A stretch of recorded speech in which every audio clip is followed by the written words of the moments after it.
Bismillahirrahmanirrahim. Assalamualaikum warahmatullahi wabarakatuh. Alhamdulillahirabbil alamin. Wassalatu wassalamu ala rasulil amin wa ala alihi wa sahbihi ajma'in. Amma ba'd. Alhamdulillah, syukur kepada Allah Subhanahu wa taala dapat bertemu pada pagi ini dalam kuliah khas. Baik. Uh, jadi sebenarnya kuliah khas kita ni ada maksudnya dapat agak agak lewat lah untuk anda buat persediaan dalam bentuk apa untuk PowerPoint. Jadi anda ambil keputusan untuk kita ambil satu risalah ilmiah yang dikarang oleh Fadil Ustaz Dr. Muhammad Yusri ataupun Tariq Ibn Sa'id Al-Qahtani. Syekh Tariq Ibn Sa'id Al-Qahtani berkenaan dengan Asrarul Huruf wa Hisabil Jummal. Itulah berkenaan dengan rahsia huruf dan juga Hisabul Jummal merujuk kepada pengiraan yang dilakukan berdasarkan jumlah nombor-nombor ataupun huruf-huruf yang tertentu. Jadi kita nak tengok dari sudut origin dan juga dari sudut kita kata sejarah. Macam mana boleh umat Islam boleh terjebak di dalam ilmu ramalan yang berdasarkan rahsia huruf ini. Baik, jadi kalau kita tengok balik, dia anda takkan baca semua lah, kerana dia ada risalah yang ilmiah yang tebal, asal 364 muka surat. Tetapi sangat bagus lah kerana dia cover topik ni dan agak menyeluruh lah. So sebelum ni kalau kita tengok balik, kita pernah selalu kita dengar akan tentang isu berkenaan dengan rahsia huruf. Rahsia huruf ini dan juga ada satu lagi istilah yang selalu juga digembar-gemburkan ataupun yang cuba untuk dikelirukan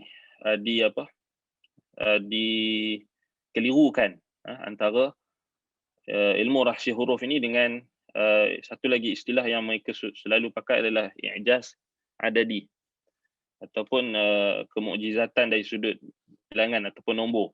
Ini yang selalu orang yang mendakwa dalam Al-Quran ini ada kemukjizatan dari sudut nombor kan. Sedangkan kalau kita tengok balik, ini antara perkara yang tak tepat lah, tak betul. Kemukjizatan Al-Quran yang dibahaskan oleh para ulama, i'jaz yang dimaksudkan dengan Al-Quran itu dapat melemahkan orang-orang Arab dan juga orang-orang yang hidup pada zaman Nabi SAW, kaum musyrikin, iaitulah dari sudut cabaran Allah Ta'ala kepada mereka, tasaddi.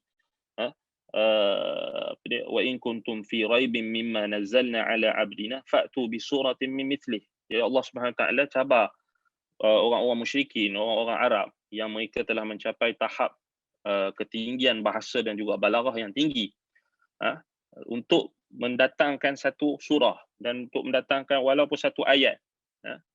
Dan Allah Ta'ala cabar mereka untuk datangkan walaupun satu ayat.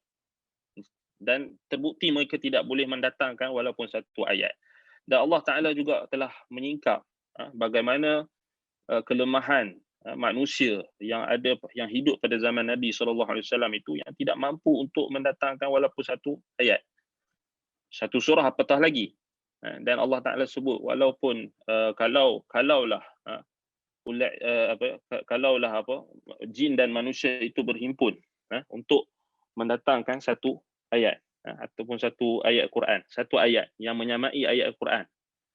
Satu ayat yang menyamai ayat Quran, saya mereka takkan mampu untuk mendatangkan walaupun mereka saling bekerjasama antara satu sama lain untuk mendatangkan satu ayat. Jadi itu sebenarnya i'jaz yang dibahaskan oleh para ulama dari sudut kemukjizatan dari sudut bahasa.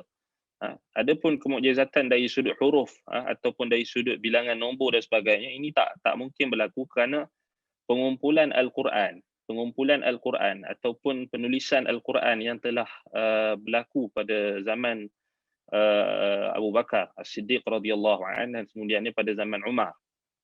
ianya adalah lewat. Pengumpulan maksudnya dalam mushaf yang kita tengok hari ni yang ada nombor sekarang ni, dia dah lewat.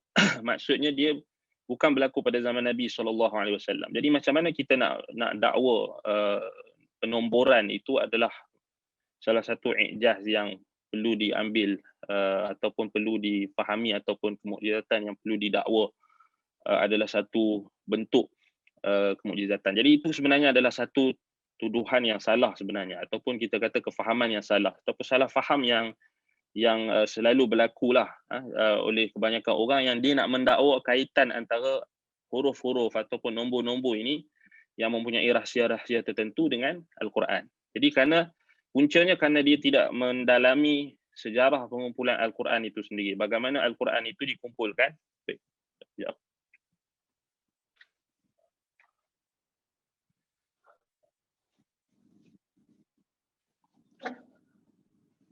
Dan bagaimana ulama sendiri tidak sepakat dalam penomboran. Maksud kita, kalau kita belajar dalam ulumul Quran, kita akan lihat pendapat-pendapat ulama berkenaan dengan bilangan ayat Al-Quran. So bilangan ayat Al-Quran itu sendiri pun tidak sepakat dari sudut pengiraan. Kerana apa? Kerana adanya perbezaan dari sudut ayat, dari sudut kita kata nak mengira bilangan huruf dan juga ayat-ayat yang tertentu yang ada perbezaan. Jadi kat situ kalau siapa yang nak tahu dengan lebih lanjut, maka dia boleh merujuk kepada buku-buku yang membahaskan berkenaan dengan ulumul Quran dan juga buku-buku yang membahaskan berkenaan dengan ulum tafsir dan dilihat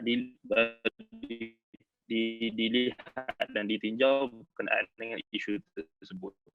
Jadi itu adalah satu dakwaan lah. Apa yang kita nak bahaskan pada pagi ini adalah tajuk berkenaan dengan ilmu huruf ataupun apa yang kita sedia maklum, itulah istilah yang digunakan asrarul huruf, rahsia huruf, dan ataupun disebut juga dengan ilmu numerologi.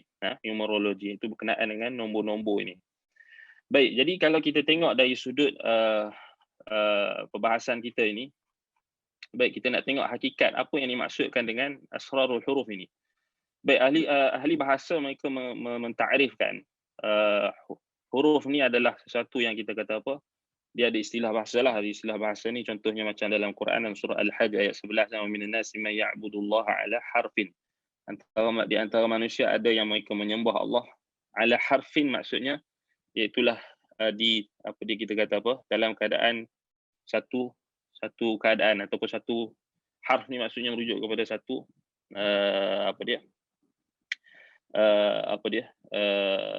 dari segi bahasa merujuk kepada harf, itulah keadaan ataupun penjuru. Satu penjuru, maksudnya dia tidak menyembah Allah dalam setiap keadaan. Dia hanya menyembah dalam keadaan dia senang. Contoh, ketika dia dapat nikmat. Jadi satu penjuru lah, ala harfin. Itu dari sudut bahasa lah, tapi kita tak bincang sudut bahasa ni. Tetapi yang dimaksudkan huruf di sini adalah huruf-huruf hijaiyah. Iaitulah setiap kalimat yang dibina daripadanya kalam. Jadi dinamakan huruf, kan? Jadi dinamakan huruf. Baik. Jadi huruf ni kalau kita tengok ada lebih kurang 28 huruf. Yang kita kata daripada situlah datangnya kalimat ataupun apa yang disebut sebagai huruf hijaiyah. Dan setiap ada satu huruf itu mempunyai makna-makna yang kita kata yang akan mendatangkan makna apabila ianya di-combine lah, disambungkan dan menjadi kalimah. Itu kita makruf lah huruf, kan. Baik. Jadi dalam istilah-istilah ni kita kena faham lah, dia ada perbezaan istilah lah. So kita kena faham lah dalam konteks apa yang Nabi SAW bagi tahu. Contoh macam dalam ayat Al-Quran tadi, dalam surah Al-Hajj ayat 11 tadi, al-harf di situ merujuk kepada tarf, yang merujuk kepada penjuru ataupun satu bahagian. Ada manusia yang menyembah Allah hanya pada satu bahagian dan satu penjuru, maksudnya satu keadaan, kan. Baik, itu konteks dia. Sama juga macam hadis Nabi SAW, contohnya Nabi kata nazal al-Quran ala sab'ati ahruf. Quran ini turun dalam 7 huruf. Bukan bermaksud 7 huruf alif, ba, ta, sa, jim, ha, bukan. Tapi 7 huruf di sini, ahruf di sini merujuk kepada apa? Lisanul Arab, merujuk kepada lahjah, dialek dalam bahasa Arab. 7. bukan bermaksud huruf di situ bukan bermaksud huruf hijaiyah. So kita kena faham dari sudut penggunaan perkataan ataupun penggunaan istilah. Baik. Dan orang Arab yang kita nak tahu juga apa yang dimaksudkan dengan asrar huruf, dan apa yang kita nak yang fokus kita pada bahasan ini adalah apa yang menjadi satu perbahasan ulama berkenaan dengan satu istilah yang sebenarnya bukanlah muncul baru, sebenarnya dia dah ada lama dah.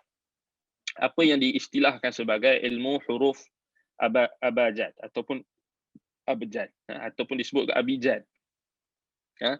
Dan ini kalau kita tengok balik, inilah yang dimaksudkan dengan ilmu asrarul huruf ataupun ilmu rahsia huruf, dan macam mana dia boleh datang dengan numerologi itu, kerana adanya keyakinan bahawasanya setiap huruf-huruf hijaiyah itu, huruf abjad itu mempunyai ataupun mewakili nombor-nombor yang tertentu. So kita akan nak tengok nanti dia ada pengiraan dia.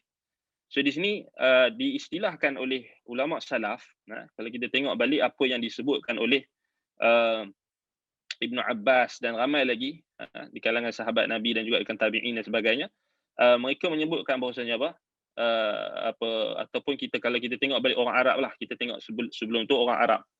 So kita nak bincang tentang macam mana manhaj salaf, macam mana ulama-ulama salaf berinteraksi dengan orang yang mempelajari ilmu rahsia huruf ataupun numerologi ini. Baik, jadi kita nak tengok antaranya adalah perkataan yang dinukilkan dalam Mu'jam al-Wasit. Al-Mu'jam al-Wasit, istilah abjad ini adalah satu istilah yang konotasinya adalah negatif sebenarnya pada penggunaan orang Arab. Sebab itu dikatakan dalam Mu'jam al-Wasit, orang Arab akan gunakan istilah abajid ataupun abijad. Abijad ni merujuk kepada abjad huruf. Baik, mereka menggunakan istilah orang yang menyebutkan diri dengan abjad ini adalah orang yang menyebutkan diri dengan kebatilan. So ini memang maksudnya memang budaya Arab. Saya itu dia kata waqa'an nasu fi abijadin ay fi batilin. Saya itu ini orang Arab gunakan untuk merujuk kepada orang yang terjebak dalam kebatilan. Manusia yang terjebak dalam abijad, yakni abjad ini adalah orang yang terjebak dalam kebatilan. So ini kita belum bincang lagi dari sudut syar'i. Dari sudut bahasa Arab pun orang Arab memang dah ma'ruf, memang dah tahu orang yang terjebak dalam ilmu abjad ini adalah orang yang terjebak dalam kebatilan. So maksudnya dia dari sudut budaya Arab sendiri, dia adalah berkonotasi yang tidak baik, maksudnya adalah negatif, kebatilan. Baik.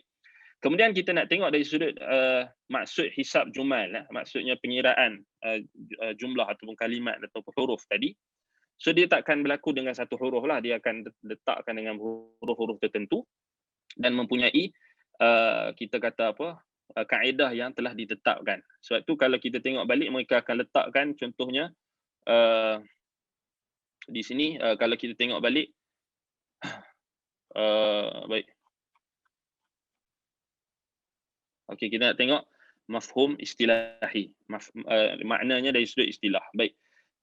Nanti kita akan tengoklah dia akan Syekh pengarang kitab ini, dia akan tunjukkan kepada kita dia punya contohlah dari sudut bagaimana mereka mengira tu kan. So kita nak nampak ajalah dia punya secara umum. Baik.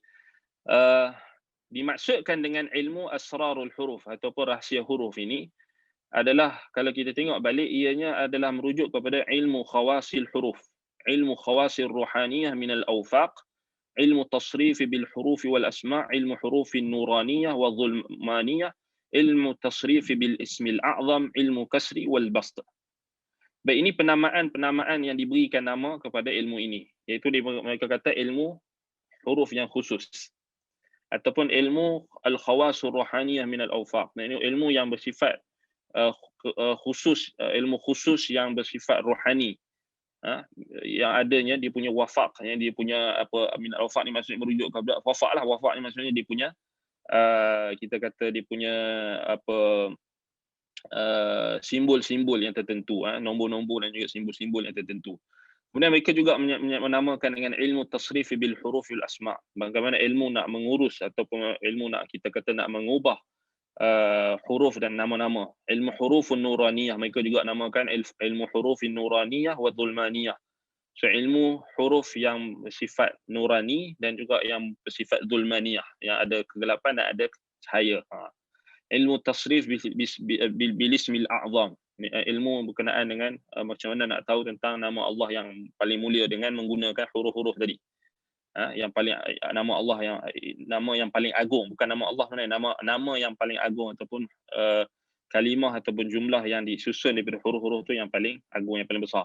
Disebut juga ilmu kasri wal bas, ni ilmu pengiraan, ataupun kita kata mereka menggunakan istilah-istilah yang tertentulah. Baik. Dan kalau kita tengok balik, mereka juga menggunakan istilah sebagai kita kata banyak je lah istilah-istilah yang mereka guna. So yang istilah kita hari ni yang kita sedia maklum numerologi lah. Itu dia punya kesimpulan dia kan. Dan sebahagian lagi mereka menyatakan bahawasanya ilmu tentang mengkaji berkenaan dengan khawasil huruf, yakni pengkhususan yang ada pada setiap huruf. Ifradan wa tarkiban. Ifradan wa tarkiban maksudnya huruf itu kalau katakan alif tu dia ada rahsia dia. So secara ifrad ataupun secara ditunggal ataupun secara tarkib ketika dia bergabung dengan nama lain. Contohnya alif lam ha. So dia ada dia punya rahsia dia. Wa mawdu'uhu al-huruf al-hijaiyah wa malatu al-awfaq wa tarkib wa suratuhu taqsimuha kaman wa kayfiyan. Wa kayfan. وتأليف الأقسام والعزائم وما ينتج منها وفاعله المتصرف وغاية التصرف على وجه يحصل بالمطلوب إيقاعا وانتزاعا وما تفهم بعد الروحانية والفلك والنجامة. Semuanya kalau kita tengok balik ilmu-ilmu yang dia ada di punya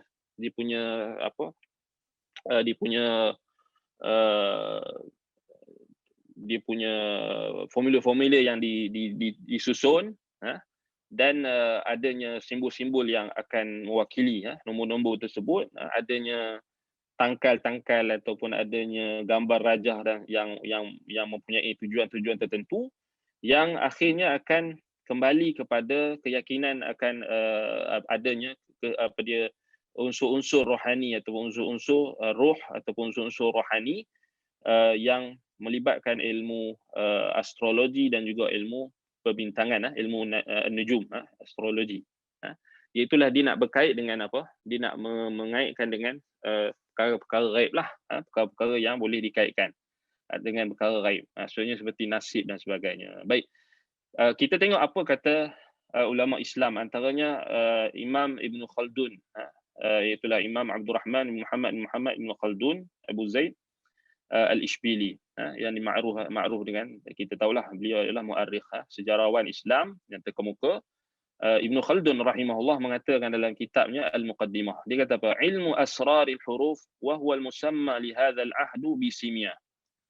So kata dia waktu zaman dia tu ilmu asrarul huruf ni dah ada kan, dah ada. So jadi kalau kita tengok balik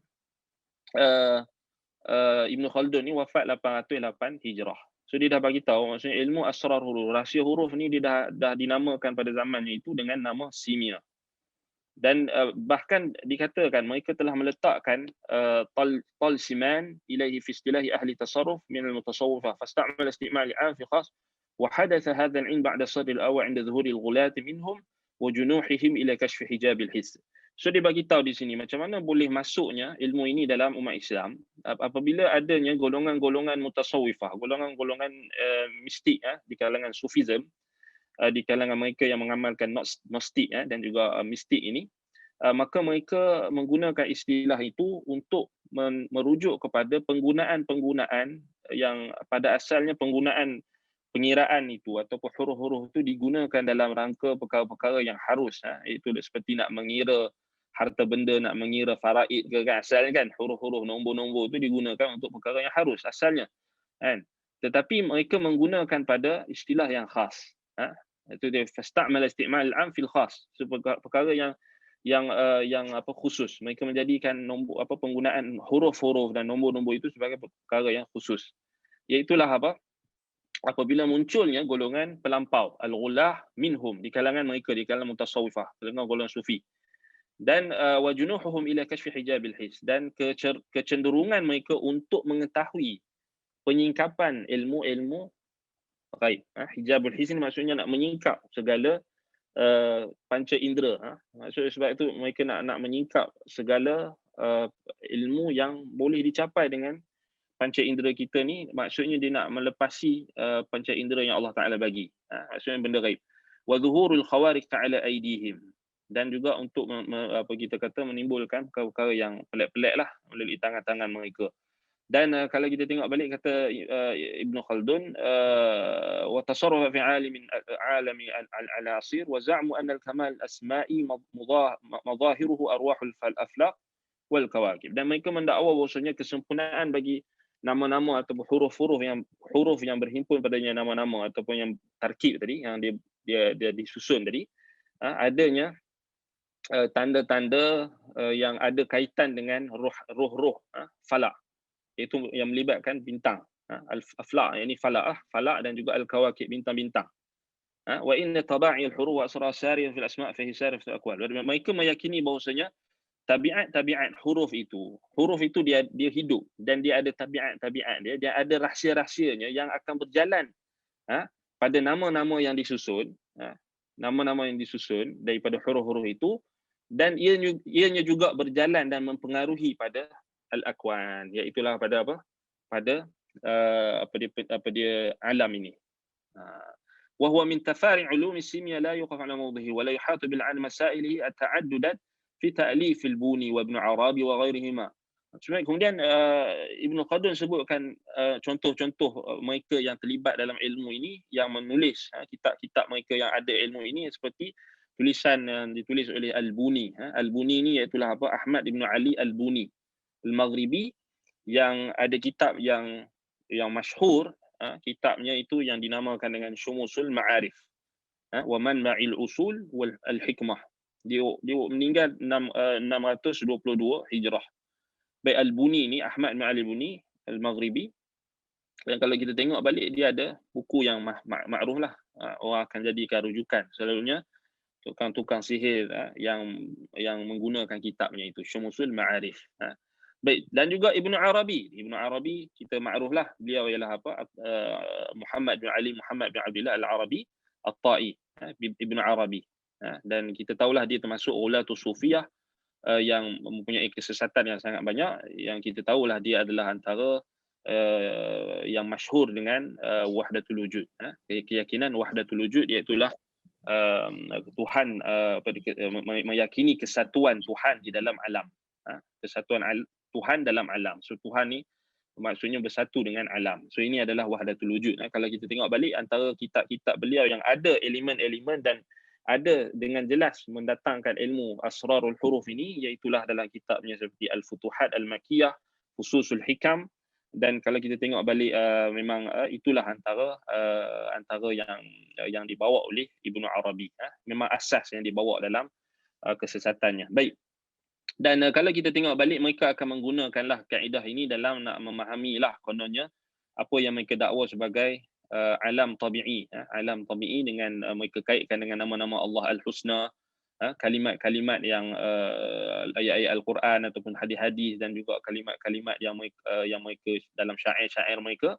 So mereka akan menggunakan kaedah asrarul huruf tadi, yang mereka menyatakan bahawasanya kesemuanya nama-nama Allah, Asmaul Husna, kemudian ayat-ayat Quran atau hadis atau perkataan-perkataan yang mereka susun itu adalah terbina ataupun diasaskan daripada huruf-huruf yang meliputi padanya segala rahsia-rahsia alam.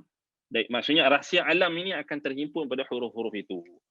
Baik, jadi ini yang kalau kita tengok balik adalah ta'rif Ibn Khaldun. Kalau kita tengok balik memang tepatlah apa yang Ibn Khaldun sebutkan. Maksudnya di sini, kalau kita tengok di sini, golongan-golongan sufi inilah yang paling banyak sekali di kalangan mereka yang ghulatus sufiyah yang menggunakan kaedah apa kita kata pengiraan nombor ini untuk mentakwil dan juga mentafsirkan sesuatu perkara, khususnya berkenaan dengan kaitan dengan benda-benda ghaib. Kalau kita tengok balik benda-benda ghaib dan sebagainya, baik mereka dakwah kasyaf, penyingkapan alam ghaib dan sebagainya, boleh dicapai dengan menggunakan ilmu asrarul huruf. Baik. Dan kalau kita tengok balik, mereka lah yang paling banyak sekali menggunakan huruf dan nombor-nombor. Dan kalau kita tengok balik, kita akan dapat pertama sekali kefahaman yang kita boleh dapat daripada apa yang Ibn Khaldun katakan, huruf-huruf ini bagi mereka ada taksir, ada pengaruh, dan mungkin boleh untuk menyingkap makna-makna yang tersembunyi. Dan mereka sendiri ada dawabit, ada mereka punya kaedah lah yang mereka berpegang dengannya, iaitulah berdasarkan pengiraan-pengiraan yang mereka kaitkan dengan ilmu astrologi ataupun ilmu nujum dan juga ilmu falak yang mereka dakwa. Yang kedua, sebab kita kena faham, mereka tak akan datang mereka kata ini ilmu daripada syaitan terang-terang kan. Mereka akan datang kaitkan dengan ilmu-ilmu Islam. Mereka akan kata ini cabang ilmu astronomi, mereka kata ini cabang ilmu falak. Tetapi sebenarnya dia adalah salah satu daripada perkara yang bukan daripada cabang ilmu astronomi pun. Tetapi dia adalah satu benda yang kita kata dikaitkan dengan ilmu astronomi. Dia macam astrologi lah, kita ada beza antara astronomi dengan astrologi. So astronomi digunakan untuk mengetahui tentang peredaran bulan dan bintang, peredaran matahari dan sebagainya, cuaca. Maka itu harus ilmu falak yang kita makruf lah kan. Tetapi ada satu lagi yang mereka cuba untuk menempel pada ilmu astrologi ataupun ilmu astronomi ini, iaitulah ilmu astrologi yang mereka dakwa adanya kaitan, adanya pengaruh bintang-bintang, peredaran bulan, matahari ini dengan benda-benda gaib ataupun dengan alam. So kita kena faham.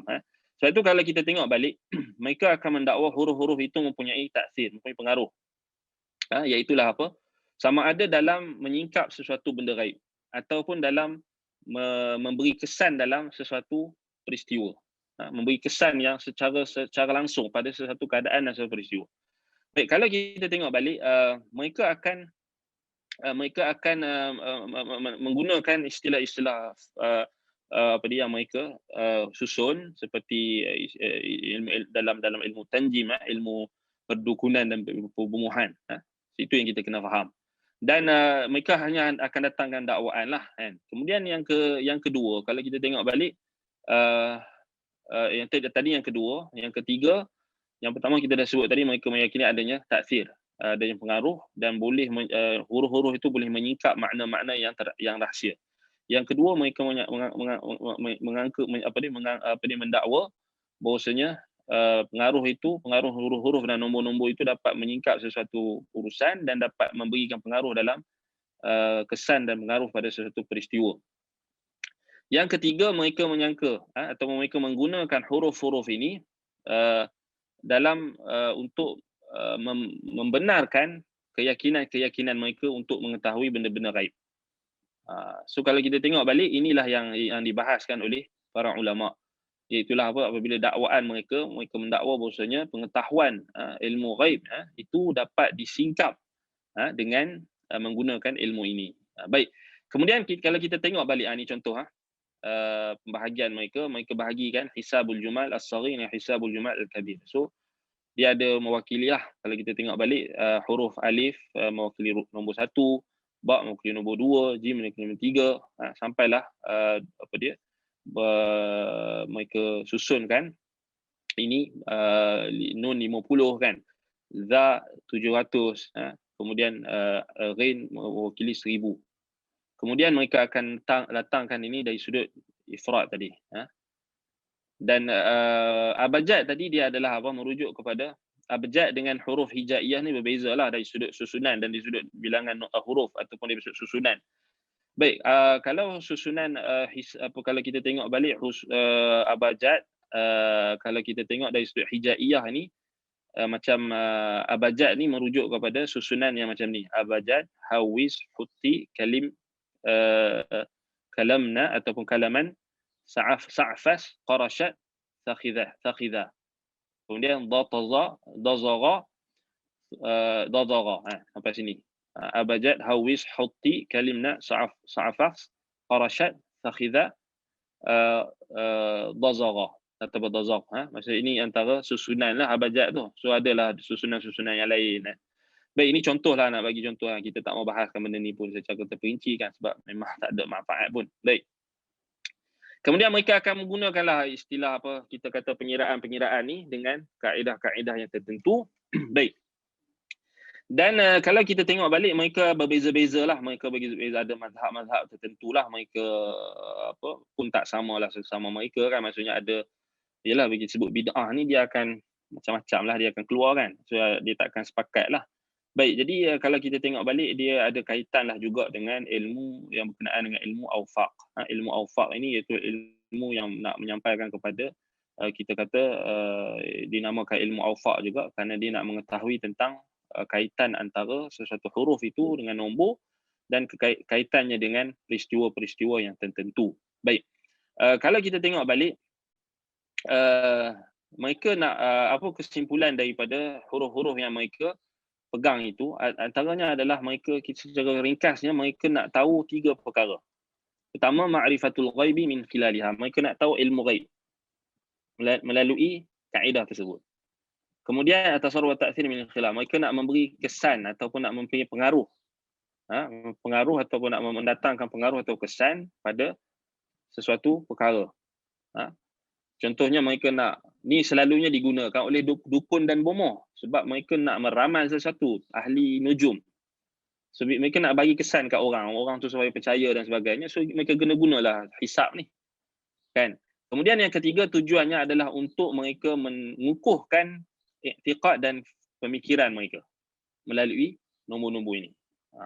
So mereka ada tujuan yang tertentu untuk menimbulkan keyakinan dan kepercayaan masyarakat terhadap apa yang mereka dakwakan.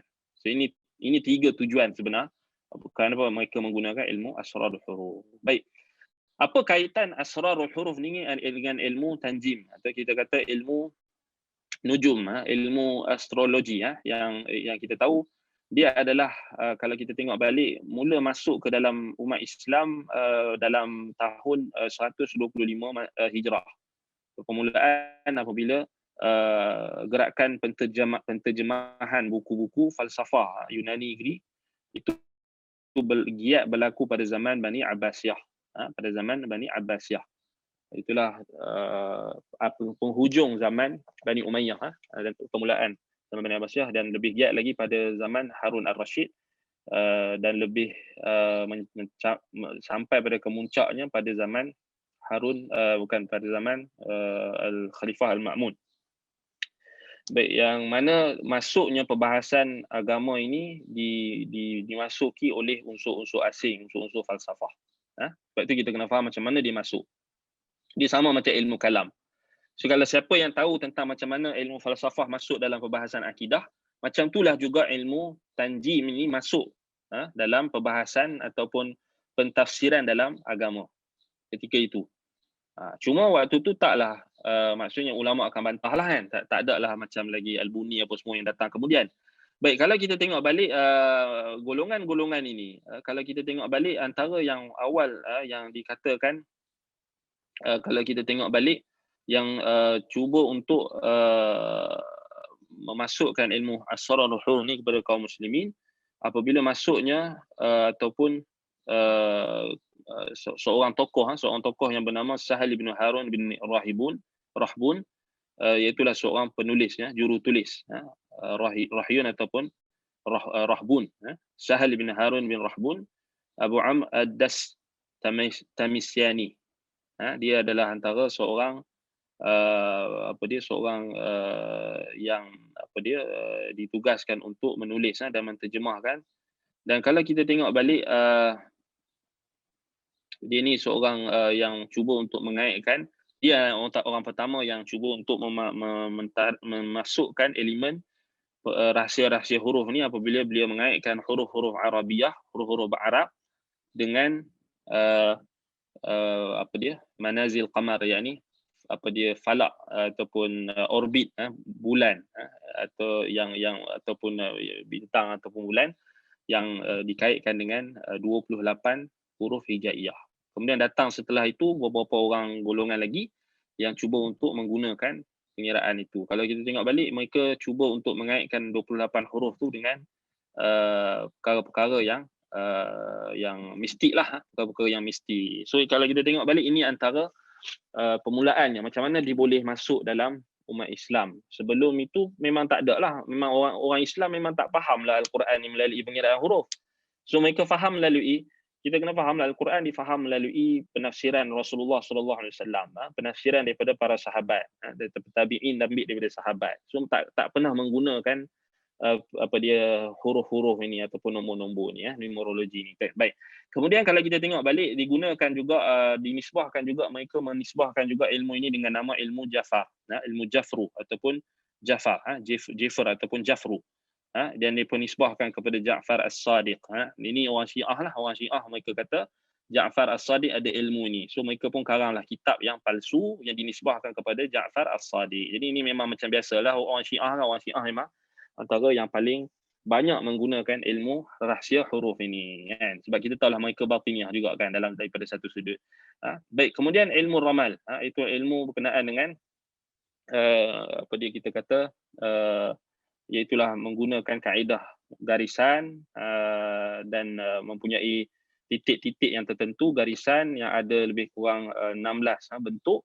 Kemudian digunakan ilmu itu untuk mengetahui tentang peredaran bintang dan sebagainya. Kemudian digunakan untuk kita kata mentafsirkan 16 tabiat dengan mendakwa bahawasanya adanya buruj ataupun adanya 12 bintang yang ada falak dia dan ada dia punya pengaruh dia tersendiri, yang itu kita kata astrologi lah, nujum, ramal. Jadi berkait dengan ilmu astrologi.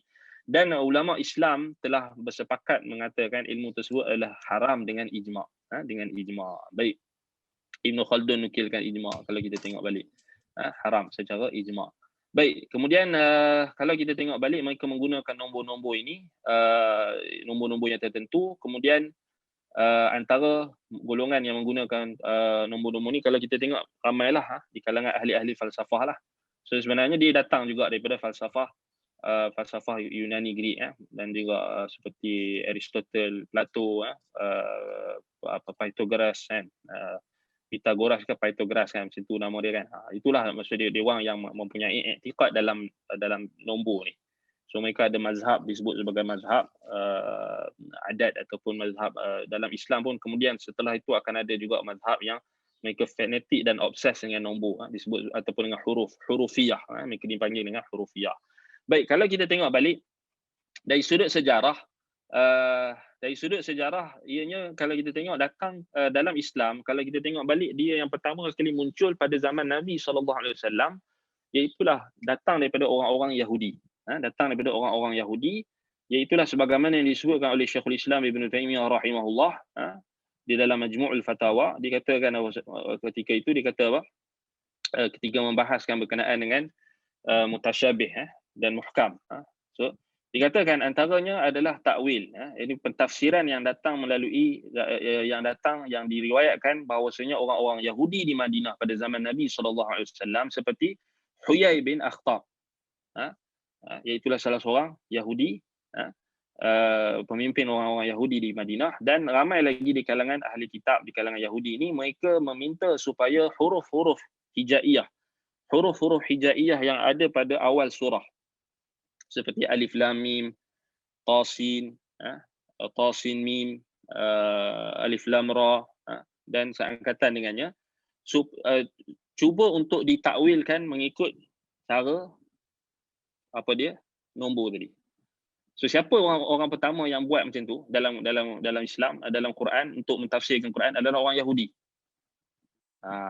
Dan kata Imam Ibn Al-Qayyim, mereka cuba untuk menggunakan kaedah itu, mereka telah menepati kaedah yang digunakan oleh orang-orang yang terkemudian yang mengikuti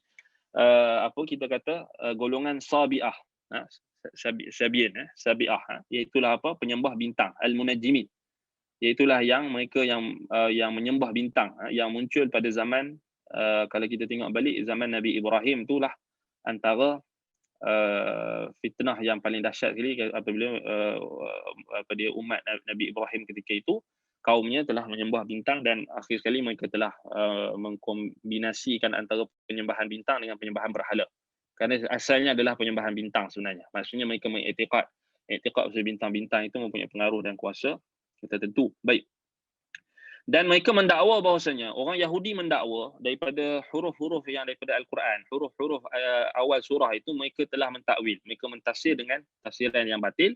Mereka mendakwa bahawasanya dengan mereka tahu, mereka kira bilangan huruf-huruf itu, mereka dapat usia umat Muhammad.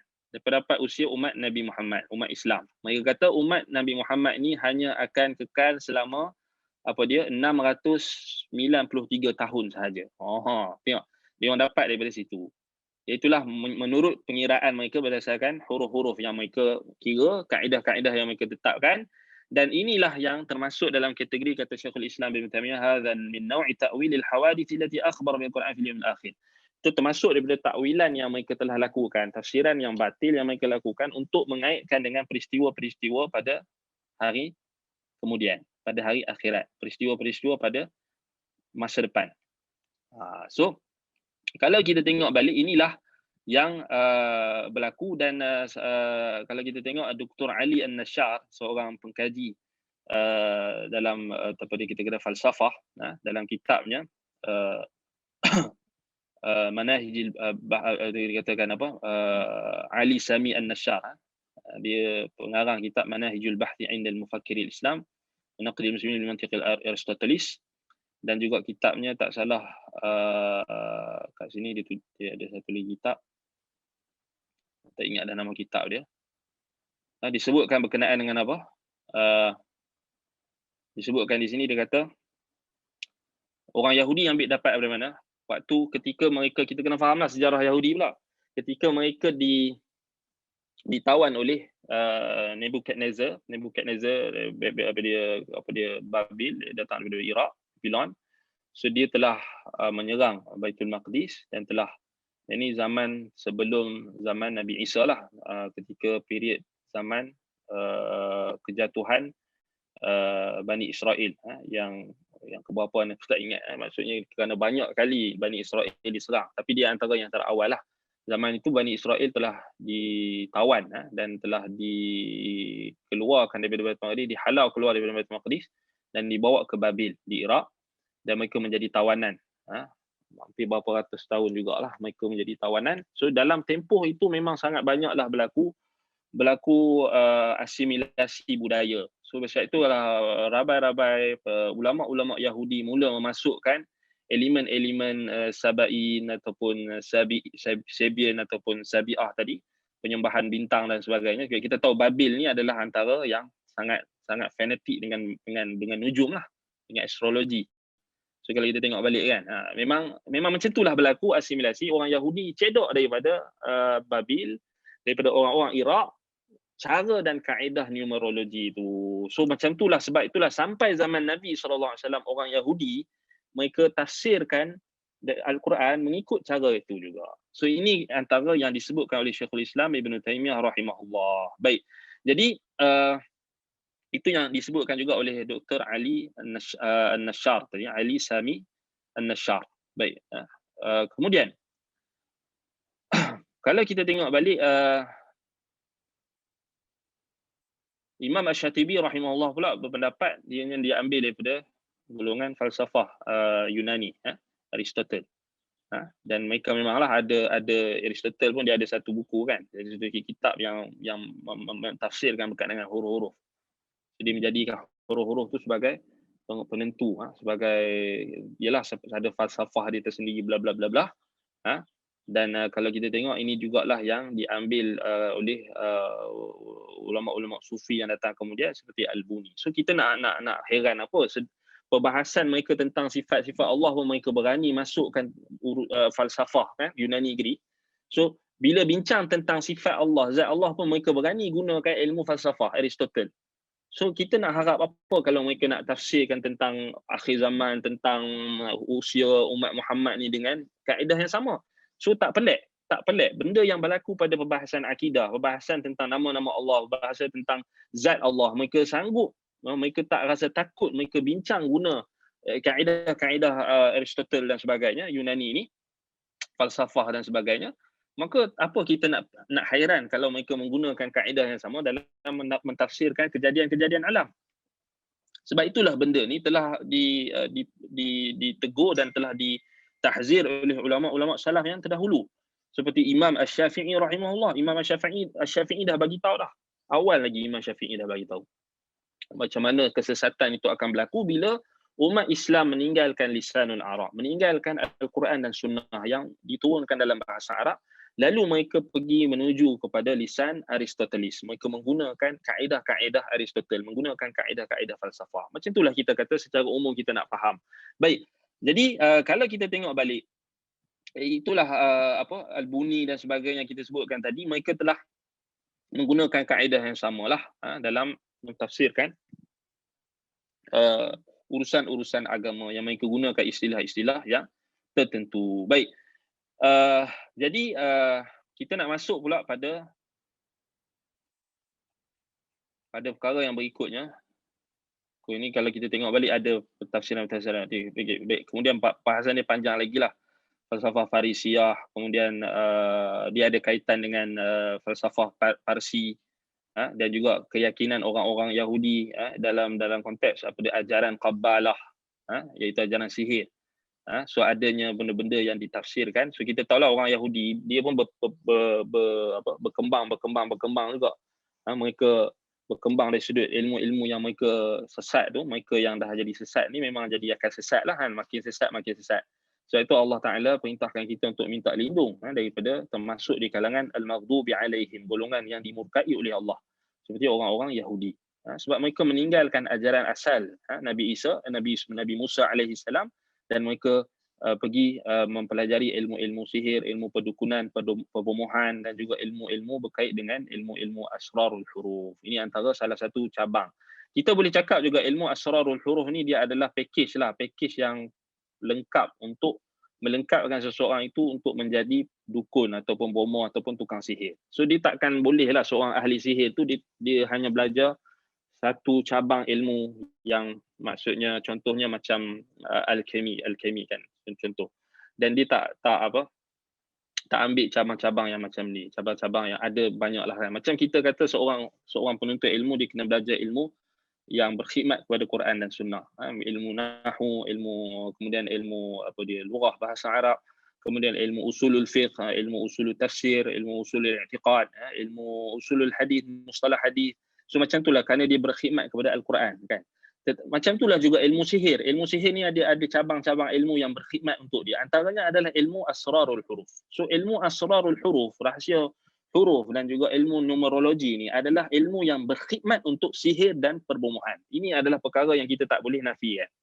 Dan terbukti kalau kita tengok memang seorang tukang sihir, seorang dukun dan bomoh dia memerlukan alat-alat. Antaranya adalah pengiraan-pengiraan, ramalan-ramalan yang tertentu, dan alat-alat yang tertentu yang mereka buat, yang mereka ukir, yang mereka tulis dan mereka gariskan dan sebagainya, yang boleh meyakinkan orang yang mempercayai mereka. So kita kena fahamlah itu kaedah-kaedah yang memang syaitan sendiri pun telah wahyukan kepada mereka. Baik. Jadi kalau kita tengok balik, mereka akan mendakwa. Kalau kita tengok rahsia, kalau kita tengok contoh, kita bagi contoh Ibn Arabi bila dia sebut tentang Nabi Isa, dia kata ilmu ni sebenarnya ilmu yang dinisbahkan kepada Nabi Isa. So mereka telah menempuh cara metod orang Yahudi dalam menuduh nabi-nabi Allah dan rasul-rasul Allah dengan ilmu-ilmu yang batil ni. Sebagaimana dalam surah Al-Baqarah ayat 101 hingga 102, Allah Ta'ala katakan wattaba'u ma tatlu syayatinu ala mulki Sulaiman wama kafara Sulaiman walakinna syayatina kafaru yu'allimuna an-nasa sihra. So ayat tu kalau kita tengok dalam tafsir para ulama, ayat itu sebab apa Allah Ta'ala sebut orang Yahudi ni dia ikut benda-benda yang dibacakan pada zaman Nabi SAW ni, ilmu sihir. Kenapa? Kerana mereka berpaling daripada kitab Taurat. Mereka berpaling daripada kitab Taurat yang diturunkan kepada Musa. Mereka berpaling daripada ilmu yang bermanfaat. Jadi Allah uji mereka dengan ilmu sihir. Dan apabila mereka telah mempelajari ilmu sihir itu dan mengajarkan kepada masyarakat, mereka telah menisbahkan ilmu sihir itu kepada Nabi Sulaiman. Mereka kata Nabi Sulaiman dapat kelebihan. Nabi Sulaiman dapat mukjizat, dapat kelebihan, dapat mengawal angin, dapat mengawal jin. Ini adalah disebabkan ilmu sihir. Sebab itulah Allah Ta'ala bantah mereka. Allah kata, وَمَا كَفَرَ Sulaiman. Sulaiman tidak kafir. Kerana kalau Sulaiman belajar ilmu sihir, mengajarkan ilmu sihir, sudah tentu Sulaiman kafir. Kerana ilmu sihir ini adalah ilmu syaitan. Ilmu yang kufur. So Allah isytiharkan ilmu sihir ini ilmu yang kufur. وَمَا كَفَرَ Sulaiman. Sulaiman tidak kafir. walakinna syayatin kafaru yu'allimuna an-nasa sihra. Akan tetapi syaitan-syaitan itulah yang kafir, mereka mengajarkan manusia ilmu sihir. So kita kena faham. Dan itulah kaedah orang Yahudi. Cara orang Yahudi, mereka tak boleh datang macam tu saja. Mereka kata kami nak ajar ilmu yang baik. Tak, mereka akan nisbahkan. Ilmu ni adalah ilmu Sulaiman.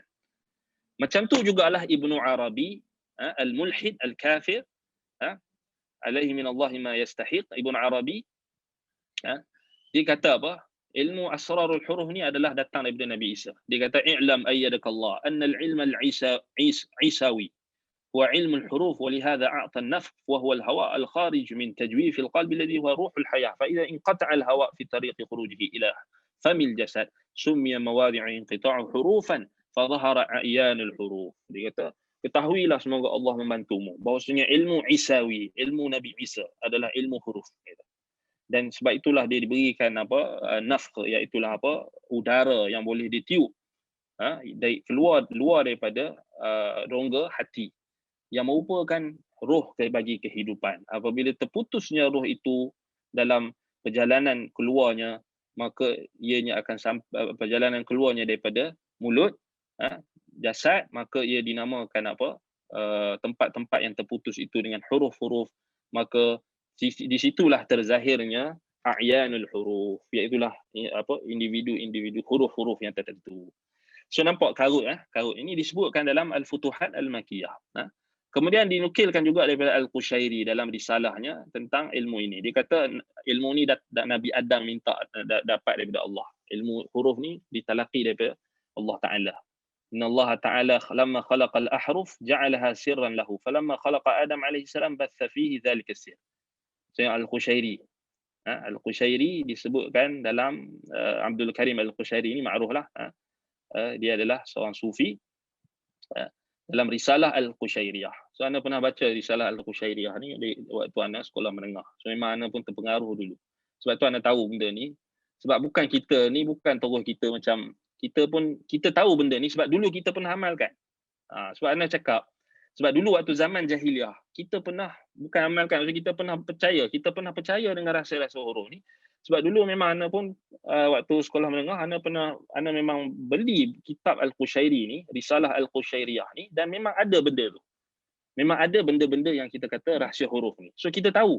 So bukan kalau orang nak tipu kita tahu sebab benda ni kita pernah baca dulu dan kita pernah terpengaruh juga sikit-sikit walaupun waktu tu kita macam pening-pening juga. Tapi alhamdulillah Allah Taala bagi petunjuk bila kita mengaji. Bila kita belajar, Allah Ta'ala bagi petunjuk kita belajar daripada guru-guru yang benar, kita ambil ilmu daripada orang-orang yang sahih i'tiqadnya, yang benar manhajnya, alhamdulillah Allah selamatkan kita. Sebab kita pun dulu sama juga. So Al-Qushairi ni cakap dalam risalahnya, dia kata apa? Sesungguhnya Allah Ta'ala bila mencipta huruf-huruf, maka Allah telah menjadikan ada rahsia pada huruf-huruf tersebut. Bila Allah cipta Adam AS, maka Allah menyebarkan rahsia tersebut, basta fihi dhalika sir. Dan Allah menyebarkan pada Nabi Adam akan rahsia-rahsia tersebut. So dia dakwa Nabi Adam. So tengok Yahudi dakwa Nabi Sulaiman. Ibnu Arabi dakwa Nabi Isa. Al-Qushairi dakwa Nabi Adam. Baik, anda nak sebut benda yang sama juga dibuat oleh orang-orang Melayu yang terlibat dalam perbomohan dan perdukunan. Mereka menamakan ilmu bomoh dan dukun ini ataupun ilmu nujum, mereka namakan sebagai hikmah. So kita kena faham orang Melayu dulu pun mereka dululah kan, sekarang pun masih ada. Wallahu musta'an, mereka namakan ilmu mereka adalah ilmu rahsia, ilmu makrifat, ilmu kebatinan dan sebagainya, ilmu huruf, rahsia huruf dan sebagainya, dan macam-macam lagi. So mereka nisbahkan, kalau anda tengok dalam salah satu catatan jurnal seorang pengkaji barat dalam tahun 1800-an, 1800 dan sebagainya, anda tak ingat dah nama dia. Disebutkan bahawasanya asal usul, tak salah anda dalam Malay Magic pun ada disebut, ataupun ada satu lagi buku ataupun jurnal anda terbaca, disebutkan maksudnya orang ketika itu mereka mendakwa bahawasanya Luqmanul Hakim telah mengambil ilmu-ilmu yang telah dibuang ke dalam laut. So ilmu-ilmu yang dikatakan hikmah itu. So maksudnya ilmu-ilmu ni mereka sumber mereka sama tau. Dia punya pattern tu sama. Patutnya kita sebagai orang Islam, kita hanya ambil ilmu daripada Nabi SAW, ilmu yang Nabi ajar para sahabat. So Nabi tak pernah ada rahsia dengan sahabat. Nabi tak pernah berahsia dengan sahabat.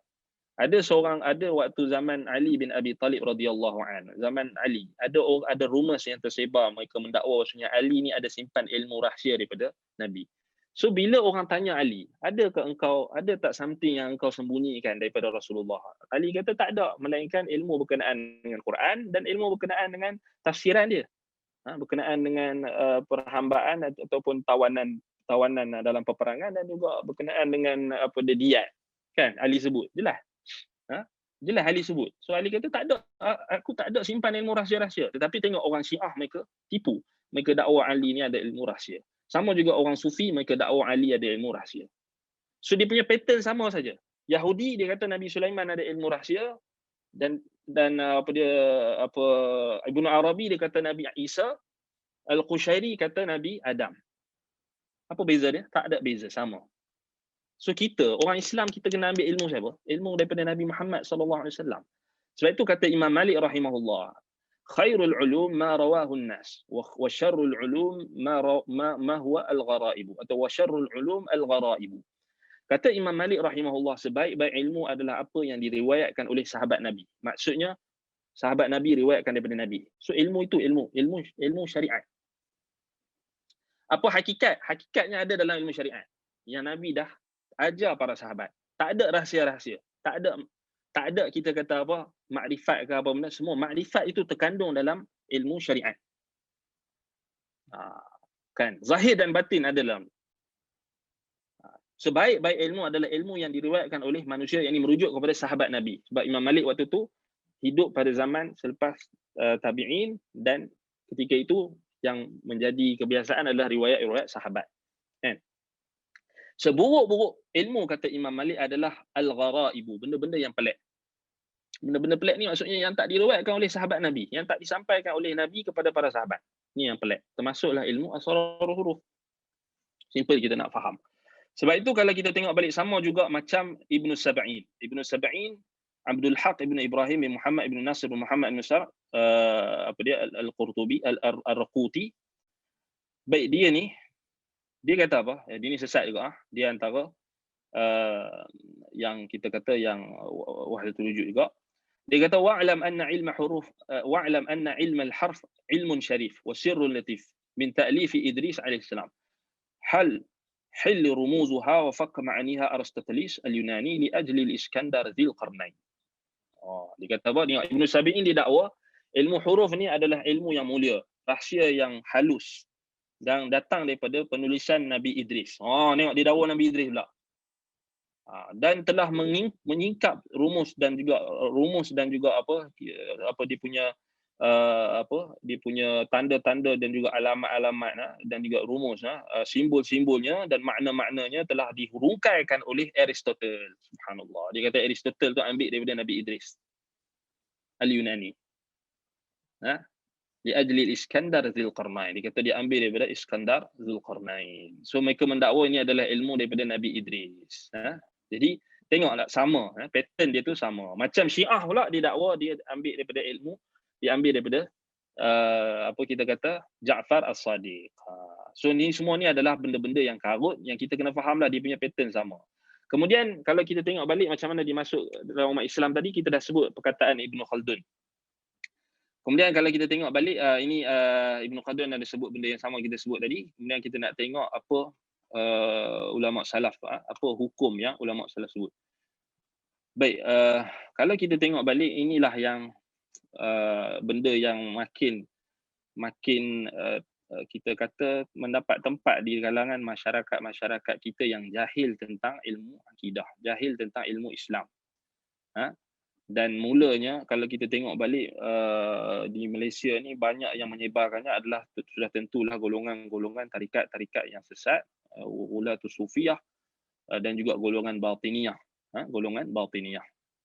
yang kalau kita tengok balik dulu waktu kita mengaji dulu, kita pun bukan terus-terus jadi salafi sebenarnya kan. Kita dulu pun ikut juga benda-benda mengarut ni. Kita walaupun kita tak percaya secara 100%, tapi kita ada macam pengaruh jugalah kan. Sebab kita tak berani nak kata benda ni sesat. Dulu memang kita mengaji dulu, kita tak berani nak kata benda ni sesat sebab alasan dia ilmu Allah luas. Alasan dia ilmu Allah luas. Alasannya lagi apa? Mereka gunakan apa?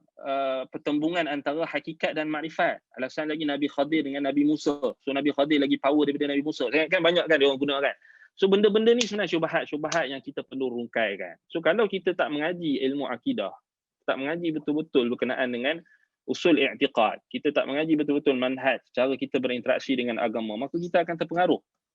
Kita akan terpengaruh, mudah terpengaruh. Dan bahkan sampai saat ini, ana 2-3 hari lepas, ana memang jumpa ada satu video yang masih lagi mendakwa kononnya alasan ilmu-ilmu ini adalah ilmu yang baik dan sebagainya, kerana dia adalah, dakwaan mereka adalah ilmu hakikat ataupun makrifat, ilmu yang datang daripada Nabi Khadir dan sebagainya. So ini susah kalau kita tak faham macam mana cara kita nak jawab. Sebab itu kenapa ulama-ulama muhaqqiqin di kalangan ahli hadis, di kalangan ahli sunnah, mereka giat menjawab benda-benda macam ni, dan mereka dalam kitab-kitab mereka bagi tahu, mereka tutup terus lubang pintu.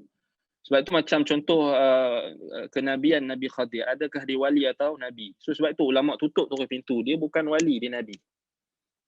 Walaupun ada pendapat yang kata dia wali, tetapi pendapat itu jelas tak kuat. Dari sudut dalilnya, dari sudut istidlalnya tak kuat. Pendapat yang paling kuat dia adalah Nabi.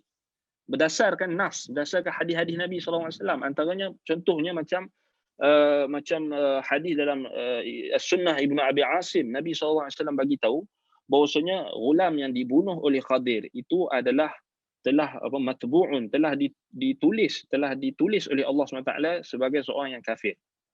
Maksudnya Allah Ta'ala telah tulis di Lauh Mahfuz bahawasanya ghulam yang dibunuh oleh Khadir itu adalah seorang yang kafir. Dan dia akan menarik kedua ayahnya dalam kekufuran. So Nabi Khadir tahu macam mana? Adakah Nabi Khadir guna ilmu rahsia huruf? Tak. Nabi Khadir disampaikan wahyu oleh Allah kepada Nabi.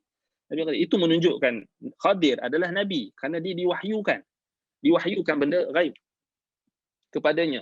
Ghaib kat situ adalah ghaib nisbi, sebab bila Allah Taala bagi tahu dekat dia melalui malaikat, maka dia tahu. Mustahil Khadir buat pengiraan sendiri tak, ataupun mandai-mandai tak, ataupun dia ada ilmu yang apa maksudnya dia wali kemudian lebih daripada Nabi Musa tak. Dia kita kata dia sama level dengan Nabi Musa dari sudut kenabian. Tetapi Nabi Musa alaihissalam sudah tentulah nabi yang paling utama kerana dia adalah nabi agung Bani Israel. Dan dia termasuk ulul azmi. Ketika itu saja Allah Ta'ala nak uji Nabi Musa. Sebab Nabi Musa AS mengeluarkan perkataan yang menunjukkan dia tidak menyerahkan ilmu kepada Allah. Maksudnya dia macam Nabi Musa, memang Nabi Musa kata dia yang paling alim kan, tapi Allah nak uji dia disebabkan perkataan dia. So Nabi-Nabi diuji dengan ilmu dia, ilmu mereka. So itu ujian Nabi-Nabi kan. So kenapa kita nak kata ini Nabi Musa ni tak tahu hakikat, Nabi Khadir lebih tahu? Salah. Itulah yang naratif yang cuba digambarkan dalam masyarakat kita, sehingga kononnya alasan dia jangan kamu kata ilmu ni sesat kerana ilmu ni ilmu hakikat. Dalilnya Nabi Khadir. Salah. Sebab tu kita kena tahu macam mana nak jawab. Nabi Khadir bukan wali, dia adalah nabi. Sebab tu kenapa Ibnu Hajar Al-Asqalani Al-Hafiz, kemudian ramai lagi ulama, Imam Al-Bukhari, mereka tulis kitab-kitab mereka sebutkan bahawasanya memang Khadir ini sudah meninggal dunia dan tak hidup. Walaupun ada pendapat yang syadz kata dia masih hidup, pendapat tetap pendapat, tetapi kita kena dahulukan nas, kita kena dahulukan Al-Quran dan Sunnah, dan juga pendapat-pendapat ulama yang lebih kuat. Jadi itu punca dia bila bergaduh baru-baru ni kan, isu Khadir ni dah masih hidup atau mati. Kenapa ulama kata mati? Habislah. Sebab dalil-dalil yang banyak menunjukkan dia memang dia tak hidup. Dan secara realitinya pun, kalau dia hidup sudah tentulah dia takkan bersembunyi diri dia. Apa nabi, seorang wali atau seorang nabi bersembunyi? Kan? Sebab itu kita kata memanglah ada pendapat, tetapi pendapat itu marjuh, tak kuat. Dan satu lagi, dia boleh buka kepada pintu-pintu kesesatan. Sebab orang-orang yang sesat kebanyakannya akan guna kisah Nabi Khadir. Sebab mereka tak ada pintu lain. Sebab mereka nak cari kisah lain, mereka tak tahu. Yang jelas dalam Quran, sebab tu yang pandai, yang cerdik sikit, mereka guna Nabi Idris. Yang cerdik sikit lagi, mereka guna Nabi Adam. Semua nisbah kepada Nabi. So susahlah kita. Esok ajaran sesat dia datang Nabi. Ni ajaran Nabi apa? Ni Nabi Zulkifli punya ajaran. Kita kena wajib ikut Nabi Muhammad. Ini yang muhkam. Wajib ikut Nabi Muhammad. Kalau Nabi Musa AS masih hidup pun kata Nabi Muhammad, dia wajib ikut Nabi Muhammad. Maksudnya kalau Nabi Khadir masih hidup, dia pun wajib ikut Nabi Muhammad. Mana ada orang yang boleh keluar daripada syariat Nabi Muhammad? Sebab itu kita kata ilmu-ilmu yang pelik-pelik ini selalunya akan menggunakan pattern yang sama. Macam Yahudi, macam Ibnu Arabi tadi, Yahudi kata Nabi Sulaiman, kemudian Ibnu Arabi kata Nabi Isa, Al-Qushari kata Nabi Adam, Ibnu Sab'in kata Nabi Idris. Semua ada dakwaan masing-masing. Baik, kalau kita tengok balik, golongan Batiniyah juga antara yang cuba untuk mengaitkan ilmu-ilmu huruf ini dengan i'tiqad, dengan akidah. Antaranya adalah yang pertama dicatatkan oleh ulama firqah, antaranya adalah firqah Al-Mughiriyah. Iaitulah pengikut Al-Mughirah bin Sa'id yang muncul pada kalau kita tengok balik dalam lebih kurang 135 Hijrah, ataupun apa dia seorang Syiah Rafidah, Al-Mughirah bin Sa'id Al-Bajalli Al-Rafidi Al-Kadzab, disalib pada tahun 135 Hijrah, disebutkan oleh Abdul Farj Ibn Al-Jauzi. Baik, dalam Muqaddimah Al-Mawdu'at. Baik, kalau kita tengok balik, dia ni mendakwa, kelompok ni mendakwa bahawasanya mereka menyembah seorang lelaki, dan lelaki itu bilangan anggota badannya mewakili bilangan huruf-huruf hijaiyah, bilangan huruf-huruf. So mereka mendakwa bahawasanya lelaki yang mereka sembah itu adalah daripada cahaya dan sebagainya. Kalau kita tengok balik, itulah kesesatan lah. Jelas lah, maksudnya macam zaman sekarang lah Batiniyah kan, maksudnya mereka mendakwa bahawasanya huruf-huruf itu ada rahsia, ada khadam dia. Sebab itu ada satu kitab buku yang anda tak ingat dah nama buku tu, memang dalam tu disebutkan rahsia macam mana nak supaya kita dipelihara. So dia sebutlah nama-nama huruf tu ada khadam-khadam dia. So waktu sebelum nak tidur ke lepas solat ke, kena sebutlah nama-nama huruf-huruf tu ada khadam dia. So khadam ni pun jin lah kan. Jin lah yang akan sesatkan dia, bukannya malaikat ke apa. Sebab mana mungkin nak turun malaikat sedangkan wahyu telah terputus. So mereka mendakwa nubuwah. Sebab itu yang mati tadi, Al-Mughirah tadi, dia mati sebab dia mendakwa dia Nabi. Baik. Dan kalau kita tengok balik pendirian ulama-ulama Islam, ada 3 lah. Pertama, kalau kita tengok balik huruf, interaksi dengan huruf-huruf, ilmu huruf ini ataupun rahsia-rahsia huruf ini, yang pertama dalam keadaan secara umumnya kita kata pengiraan matematik, macam matematik kan, rumus-rumus matematik dan sebagainya, lain kan, dia benda lain. Benda tu kalau kita tengok balik kalaulah hanya untuk mengetahui kalau kita tengok balik dia dalam keadaan 3 perkataan ni, kalau kita tengok balik secara umumnya yang kita sebut tadi itu dia tak ada kena-mengena lah. So ilmu astronomi kan, kiraan falak dan sebagainya, tu tak ada kena-mengena. So tak ada kena-mengena dengan pembahasan kita. So benda-benda tu diharuskan. Iaitu pengiraan, nak tahu tentang cuaca, nak tahu tentang peredaran bintang, nak tahu tentang cuaca kan selalunya kan. Ramalan cuaca itu tak menjadi masalah. Itu diharuskan. Ataupun nak buat bangunan ke kan, nak guna-guna ni kan, nak buat kira-kira matematik, biasalah standard lah, nak guna untuk nak pengiraan something yang untuk manfaat dunia kan, untuk buat bangunan ke, untuk buat kapal terbang ke, untuk buat benda-benda yang bermanfaat, itu tak jadi masalah. Dia tak ada kaitan dengan ilmu ghaib. Tapi kalau dia buat benda tu, dia kira benda tu dia mengaitkan dengan ilmu ghaib, maka itu yang jadi masalah. Macam ilmu asrarul huruf, rahsia huruf. So kita pernah dengar lah banyak kan dalam negara kita ni, rahsia tahid lalat, rahsia zodiak kan, zodiak itu masuk dalam kategori inilah, ilmu zodiak. Baik, dan juga ramalan-ramalan yang berlaku dalam perbomohan dan perdukunan yang digunakan oleh orang-orang terdahulu. Contohnya nak buat rumah, dia kena ikut faal ataupun kala ataupun ketika 5, ketika berapa, dia punya dia punya huruf-huruf dan juga dia punya rajah-rajah yang tertentu. So itu juga termasuk dalam kategori, kerana dia adalah ambil daripada ilmu astrologi dan juga ilmu nujum sebenarnya. Kemudian kalau kita tengok balik, ada rajah-rajah tu memang ada manuskrip yang menunjukkan orang Melayu dulu dia tulis dalam Jawi tau. Dia tulis dalam Jawi nama-nama dalam rajah tu dia tuliskan nama-nama seperti Siva, Brahma. Kemudian bila dia nak Islamkan balik, dia tukar jadi Jibril, Mikail. Padahal yang asalnya ada manuskrip yang tertulis yang memang menunjukkan mereka menggunakan apa? Sekejap Ana tengok balik. Ada Ana tunjuk kat sini. Sekejap.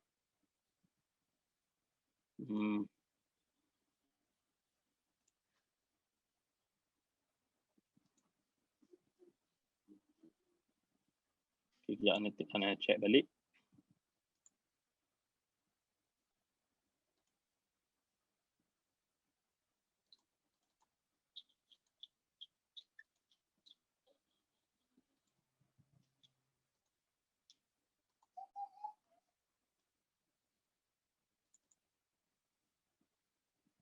Okay.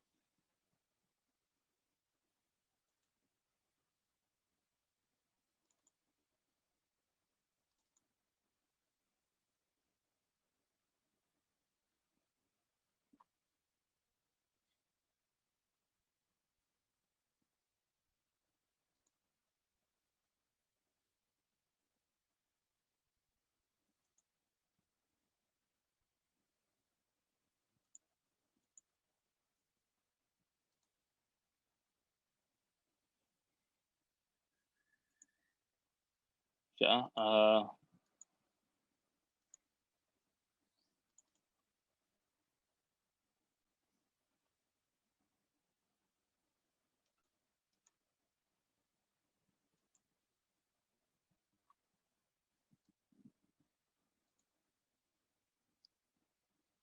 Okey, ini contoh Ini contoh macam okey, ni dia guna ni pun anda tak ingat tapi dia ada mewakili huruf-huruf tertentu. Fa'al ni panggil fa'al. So nampak ke? Agak nampak kan?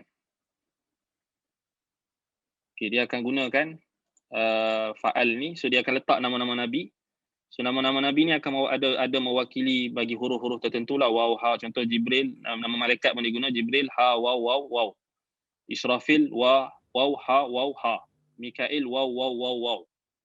Israel, ha, waw, ha, waw. Kan? Musa alaihissalam, ha, waw, waw, waw. Kemudian dia adalah Nabi Yahya, dia mewakili huruf-huruf yang tertentu.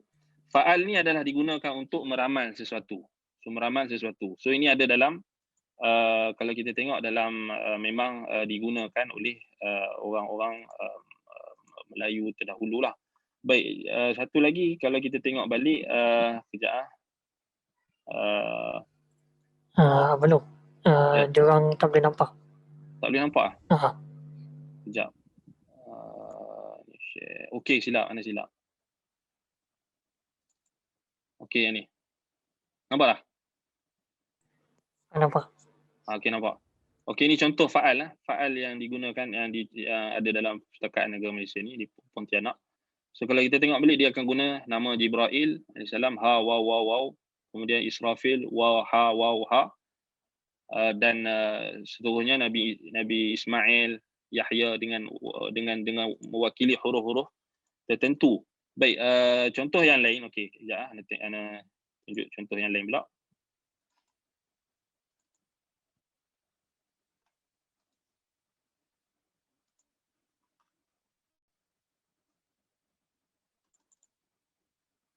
Okay, ini bukan. Sekejap.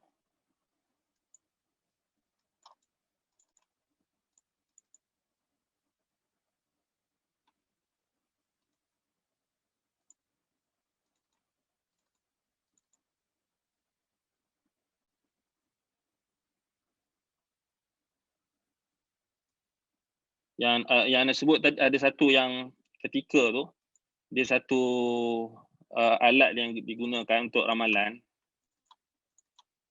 untuk mengetahui nasib ataupun sial sesuatu hari dan sebagainya. Dia susun dalam bentuk rajah. Kemudian dalam tu ada nama Ada nama Siva Brahma. Dalam Jawi, Siva Brahma. Lagi nama-nama Hindu lah, nama Siva Brahma dengan benda ni sikit. Satu lagi, kejap nak check, Ana share.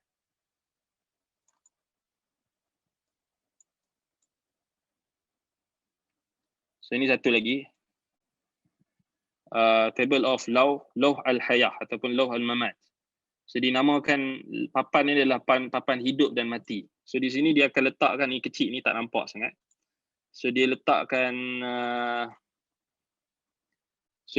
dia akan letakkan abjad table, abjad table. So di sinilah. So ini digunakan huruf-huruf ini dikira dan digunakan untuk meramal sesuatu perkara. So ini ini contoh apa penggunaan abjad. So ini benda ni memang common lah dalam penggunaan sihir, dan juga kalau kita tengok dalam sihir qabalah pun benda yang sama juga diguna. Sihir apa lagi qabalah kan, benda yang sama juga diguna. Kemudian perbomohan dan perdukunan pun diguna benda yang sama je. Dalam sama ada kalau kita tengok dalam orang Yahudi, benda yang sama diguna, benda yang sama juga diguna rajah-rajah ni, digunakan asrarul huruf, digunakan numerologi juga untuk menyembunyikan kenabian Nabi Muhammad SAW dalam kitab Taurat. Mereka tafsirkan ikut cara pengiraan nombor. So itu antara yang disebutkan oleh ulama-ulama Yahudi yang masuk Islam. So mereka sikapkan, antaranya macam mana ingat dalam kitab Ifhamul Yahud, Badhlul Majhud fi Ifhamil Yahud oleh Abul Abbas Samuel Al-Maghribi. So dia asalnya adalah ulama Yahudi. So dia sendiri bongkar benda ni. So kalau kita tengok, dia adalah seorang alim, seorang alim dalam Yahudi asalnya. Kemudian dia masuk Islam. Dia ulama di Andalus, di kita kata Maghrib, di Maghrib, yang dia asalnya Yahudi. Kemudian dia masuk Islam. So dia bongkar benda yang sama. So kita dapat satu khabar daripada seorang yang amanah, seorang yang fiqah kan. So dia bongkar kan, dia bongkar macam mana orang-orang Yahudi menyembunyikan kebenaran menggunakan ilmu-ilmu nujum dan juga numerologi. Itu kalau kita nak tengok dalam konteks penggunaan mereka dalam ilmu sihir ni memang banyaklah, tapi kita tak diperintahkan untuk belajar ilmu sihir kan. Haram belajar ilmu sihir. Baik, ini satu lagi contoh lagi, kejap ana tunjuk lagi. Okey, satu lagi contoh.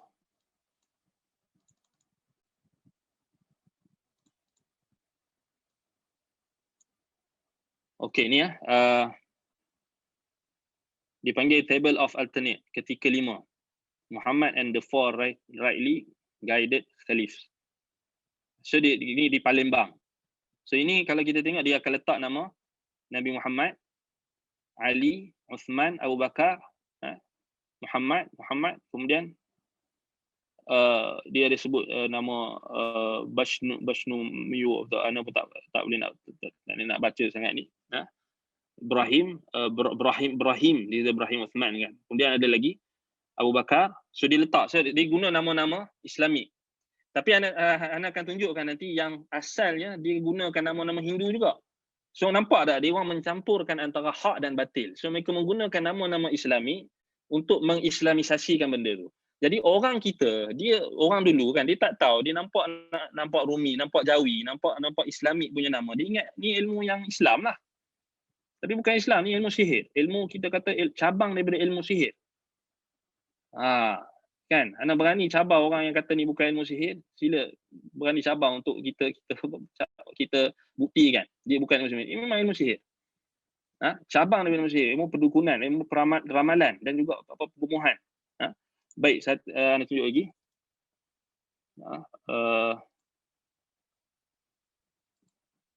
Baik, kita tengok yang berikutnya.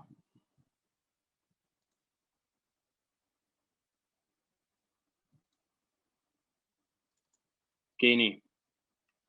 Ini sama juga. Ni pun sama juga. Itulah apa? Dia ada rajah.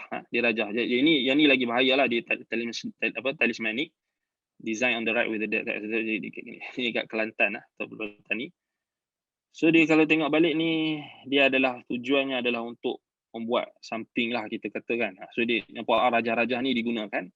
So dia ada i'tiqad lah, maksudnya huruf-huruf tu tengok ada lambang apa, ada lambang dia Star of David Star of David kan. So dia punya tasyabuh dia dengan orang Yahudi tu.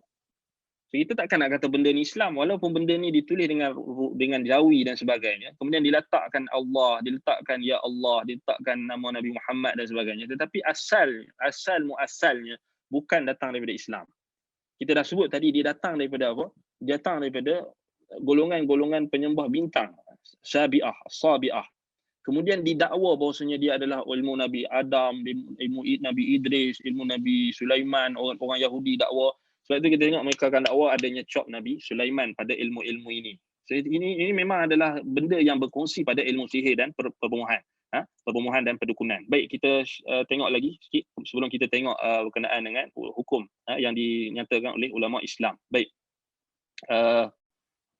Apa lagi yang kita boleh tunjuk kat sini? Kejap.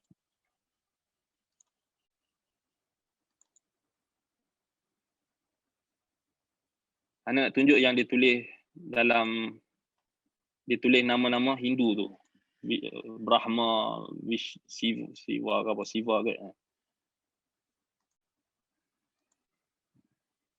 Okey, ya.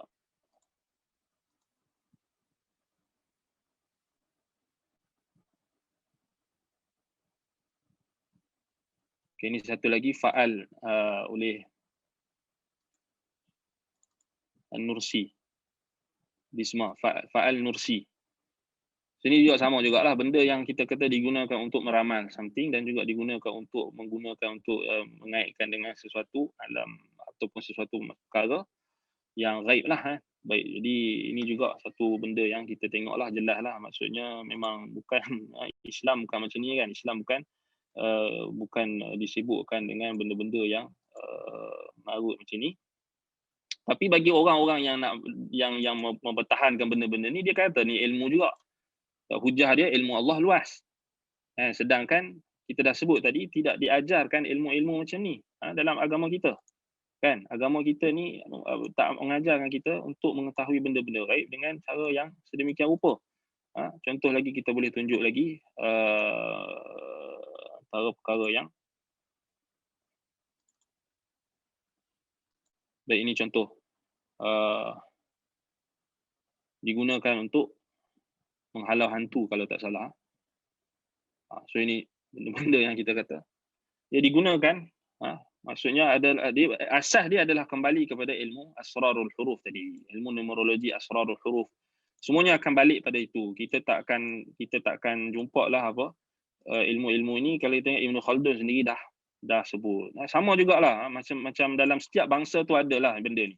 Sebab tu kita tengok balik ilmu sihir ni, dia ada macam-macam cabang. Dia macam-macam cabang. Maksudnya dia akan masuk melalui budaya-budaya, kita kata budaya setempat lah, budaya-budaya setempat, dan benda ni kita kata macam mana berlaku pada orang Yahudi, dia juga boleh berlaku pada umat Islam kalau umat Islam meninggalkan ajaran Nabi Muhammad sallallahu alaihi wasallam. Sebab itu terbukti bila Allah Taala sebut, kenapa Allah Taala cerita dekat kita, cerita Nabi Sulaiman, cerita macam mana orang Yahudi menyelewengkan atas nama Nabi Sulaiman, mereka dakwa Nabi Sulaiman berjihad. Inilah hakikat dia. Macam tu juga mereka nak menyelewengkan nama Nabi Muhammad. Mereka nak kata ini adalah ajaran Nabi Muhammad, ajaran Nabi Isa, ajaran khalifah yang keempat, Abu Bakar, Umar, Osman, mereka guna nama-nama ni. Nampak? Ataupun mereka paling mereka nak berlapik, mereka kata ni ilmu yang tak diajar, ilmu yang dirahsiakan. Macam mereka dakwa Khadir dengan Nabi Musa dan sebagainya. Ini juga adalah satu kita kata rajah yang digunakan dengan menggunakan asrarul huruf tadi. So tengok dia digunakan ayat-ayat Quran ghairil maghdub, kemudian digunakan untuk niat-niat yang tertentu. So jadilah agama ini dijadikan bahan mainan mereka semata-mata, wallahul musta'an. Dan kalau kita tengok balik, kalau tak kerana kita kata petunjuk Allah dan juga rahmat Allah kepada kita, sudah tentu kita pun akan jadi sama macam mereka, macam orang-orang yang percaya dengan benda-benda ni kan, yang mengamalkan benda-benda ni. Baik, kita tunjuk lagi sikit lagi. Anak tunjuk anda cari yang tulisan Hindu tu ada. So ini digunakan rotating naga, right, and ketika table. So dia dipanggil ketika tau. Ketika ni digunakan untuk mentafsirkan waktu ataupun untuk menterjemahkan pada waktu-waktu tertentu. So dia dipanggil apa? Ketika burung, yang buduh magic square. So ini juga adalah benda yang digunakan, dipraktikkan oleh sihir dan juga tukang ramal, penujuman dan tukang sihir. Baik, ada orang kata benda ni digunakan untuk baik, tak jadi masalah. Kalau kita gunakan untuk tujuan baik, tak jadi masalah. Kita kena faham apa sahaja ilmu sihir. So kita kena faham, bila Allah Ta'ala sebut ilmu sihir ni adalah kekufuran, maka kita kena faham, dia bukan benda yang main-main, bukan benda yang kita boleh try and error. Maka dia adalah ilmu yang boleh membawa kepada kekufuran. Ilmu yang pada zatnya sendiri adalah kufur, dan mempelajarinya juga adalah kufur. Dia bawa kepada kekufuran. Sebab itulah para sahabat Nabi, mereka menamakan ilmu-ilmu nujum, ilmu abajad tadi kan. Mereka mengisytiharkan ianya adalah cabang-cabang sihir. Contohnya Ibnu Abbas radhiyallahu anhuma, man iqtabasa syu'batan minan nujum atau man iqtabasa ilman nujum faqad iqtabasa syu'batan minas sihr.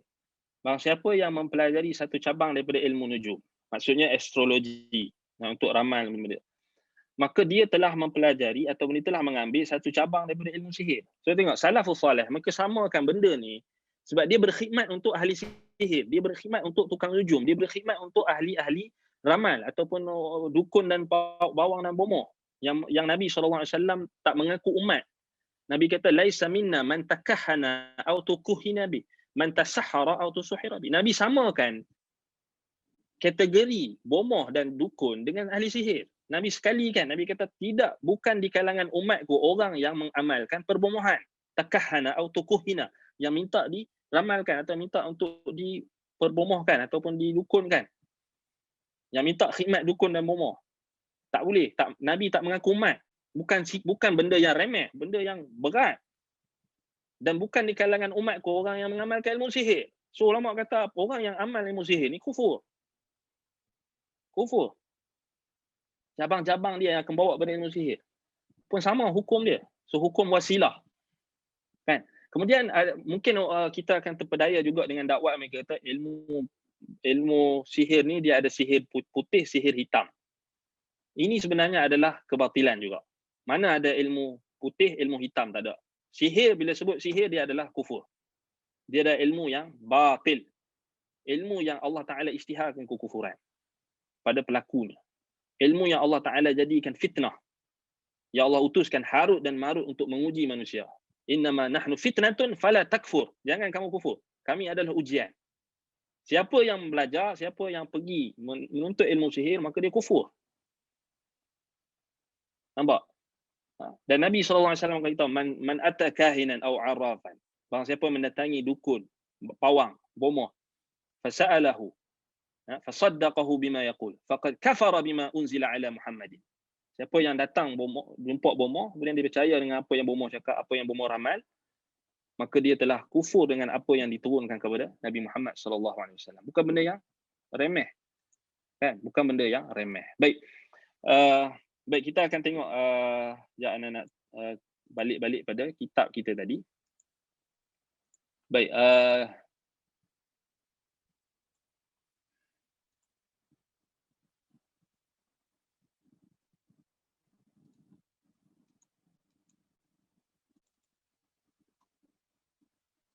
baik, kita nak tengok apa yang disebutkan oleh para ulama hukum.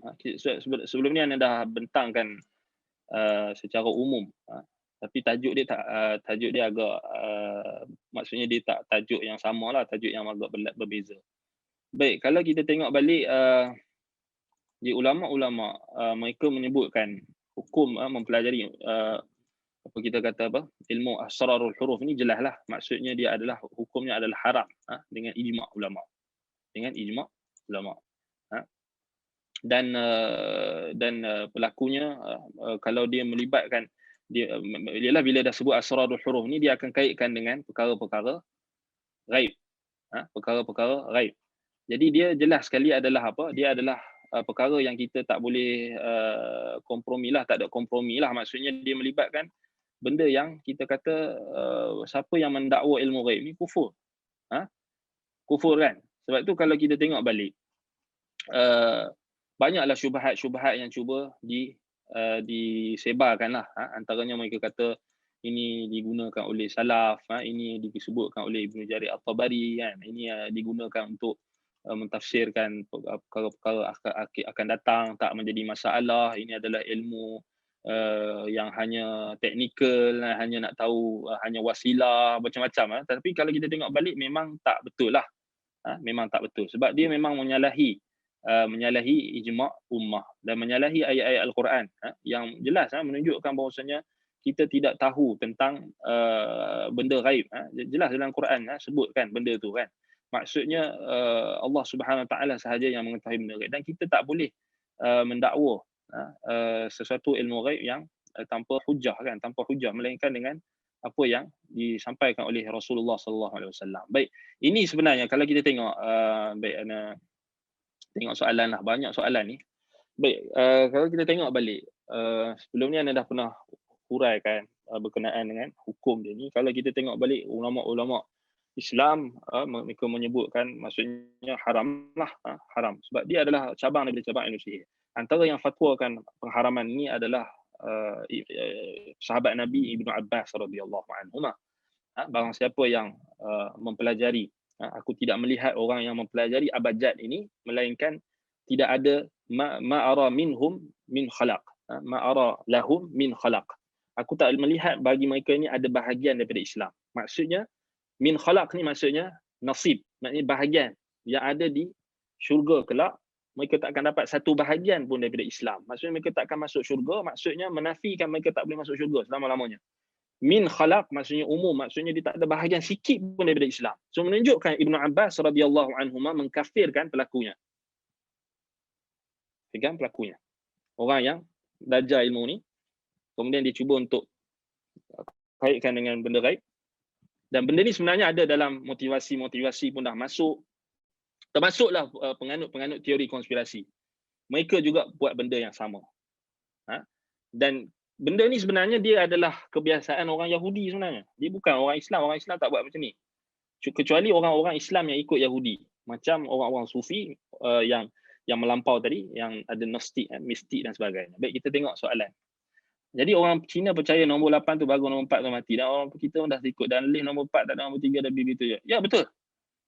Pengaruh dia nampak kan. Orang kita macam itulah perumpamaan dia. Macam orang kita, dia macam mana dia boleh percaya dengan feng shui kemudian dengan ramalan-ramalan yang dipercayai oleh orang Cina, orang Hindu dan sebagainya, takut nombor 3, nombor 4 lah apa benda kan dalam lift tu sampai tak ada nombor tu. So kita pun terikut. Siapa suruh kita terikut? Bila kita terikut menunjukkan kita jahil. Kita tak ada jati diri sebagai seorang Muslim. Kan? Jadi macam itulah, samalah kan. Baik. Saya terfikir kepercayaan Cina ni ada kaitan dengan bukan doa sebab bunyi nombor-nombor ni hampir dengan bunyi perkataan lain. Contoh bunyi nombor 4 macam hampir dengan makna mati. Mungkin tak mustahil kan. Memang mereka ada tafsiran yang kadang-kadang tu ada kebetulannya dan sebagainya. Baik. Apakah status kisah Harut Marut mengajarkan sihir? Baik. Kisah Harut dan Marut memang disebutkan oleh Allah SWT dengan nas dalam Al-Quran. So, memang dalam riwayat tafsir salaf memang disebutkan mereka adalah malaikat yang Allah Ta'ala turunkan. Memang panjanglah, banyaklah kisah, panjangkan kisah dia. Tetapi banyaklah versi dia. Tetapi ulama' tafsir menyebutkan memang mereka adalah malaikat yang Allah Ta'ala perintahkan untuk turun ke bumi untuk menguji manusia dengan ilmu sihir. So kita kata itu yang difahami oleh ulama' salaf, mereka tak ada iktirad dan sebagainya. Tak ada mereka yang menyanggah dan sebagainya.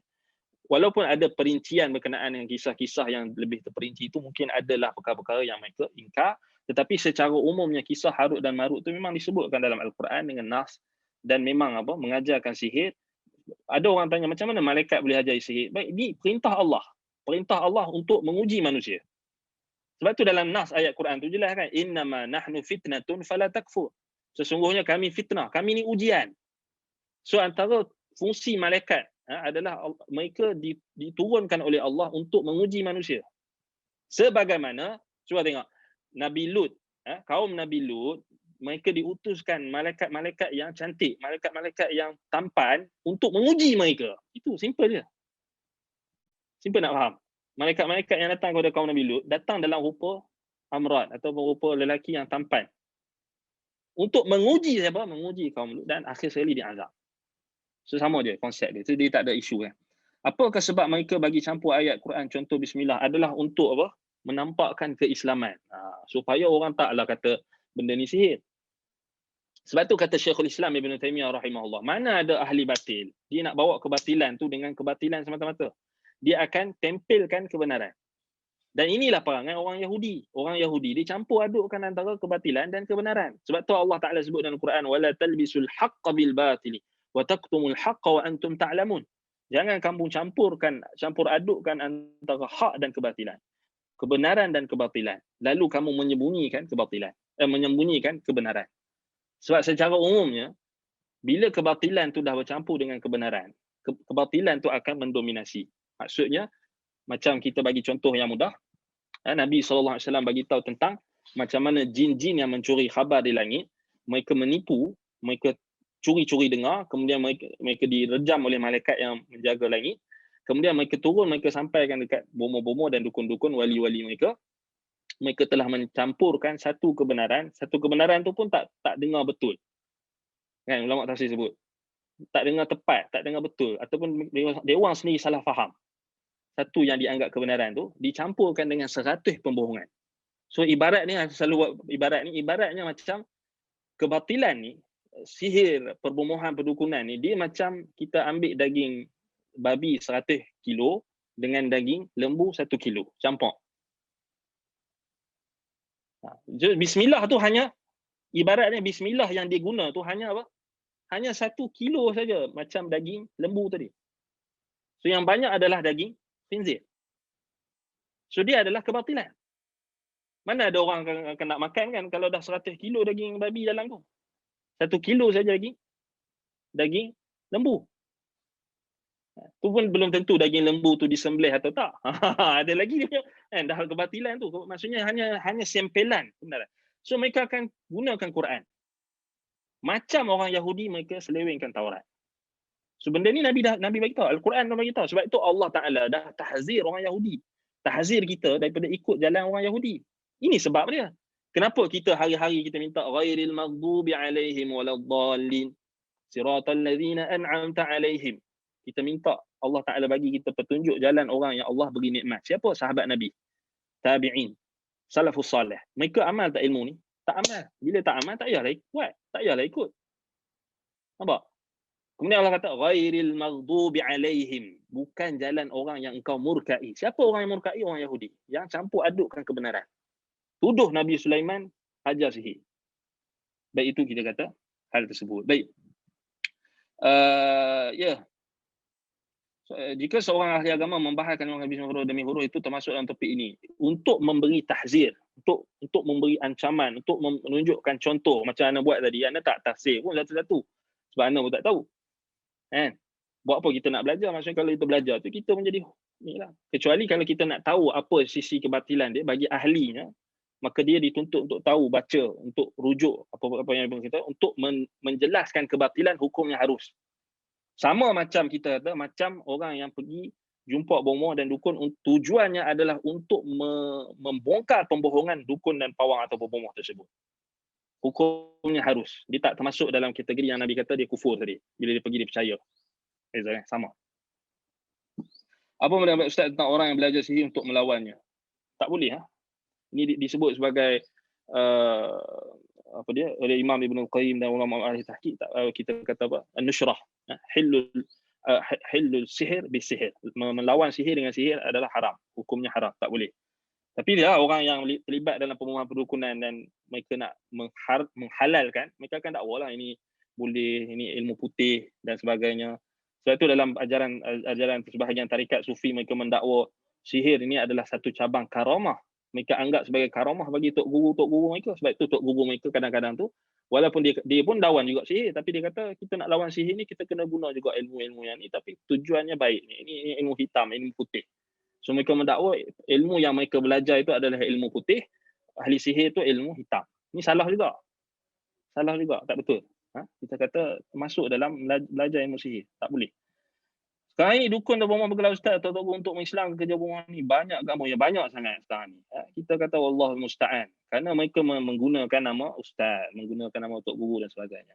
Sahihkah penisbatan kitab wafat kepada Al-Ghazali? Wallahu a'lam. Hukum membaca kalender Cina. Baik, kalau setakat baca kalender Cina, tengok kalender Cina tu, tak nak tahu tarikh dia tu, tak ada masalah. Tapi kalau percaya pada feng shui dia, percaya kepada punya ramalan semua, tak boleh lah. Ibnu Abbas, sahabat Nabi, sahabat Nabi, turjumanul Quran, pentafsir Quran yang Nabi doa dekat Ibnu Abbas ni, Allahumma faqihhu fid din wa 'allimhu ta'wil. Ya Allah, berikanlah dia kefahaman dalam agama, ajarkanlah dia tafsir. Turjumanul Quran, pentafsir Al-Quran. Umar bin Al-Khattab akan tanya waktu Umar masih lagi jadi khalifah, Umar akan rujuk dia dalam tafsir. Kemudian kata tabi'in, kalau Ibnu Abbas ni dia tafsirkan Al-Quran, orang Rom, Parsi dengar akan masuk Islam. Nak bagi tahu hebatnya Ibnu Abbas. Dia bukannya orang yang calang-calang. So Ibnu Abbas bila dia keluar fatwa, tak ada sahabat lain yang mengingkari, maka dia dikira ijma'. Tak ada sahabat lain yang ingkar. Sebab itu kita kata kenapa benda tadi haram hukumnya adalah ijma' daripada sahabat kalau kita tengok balik.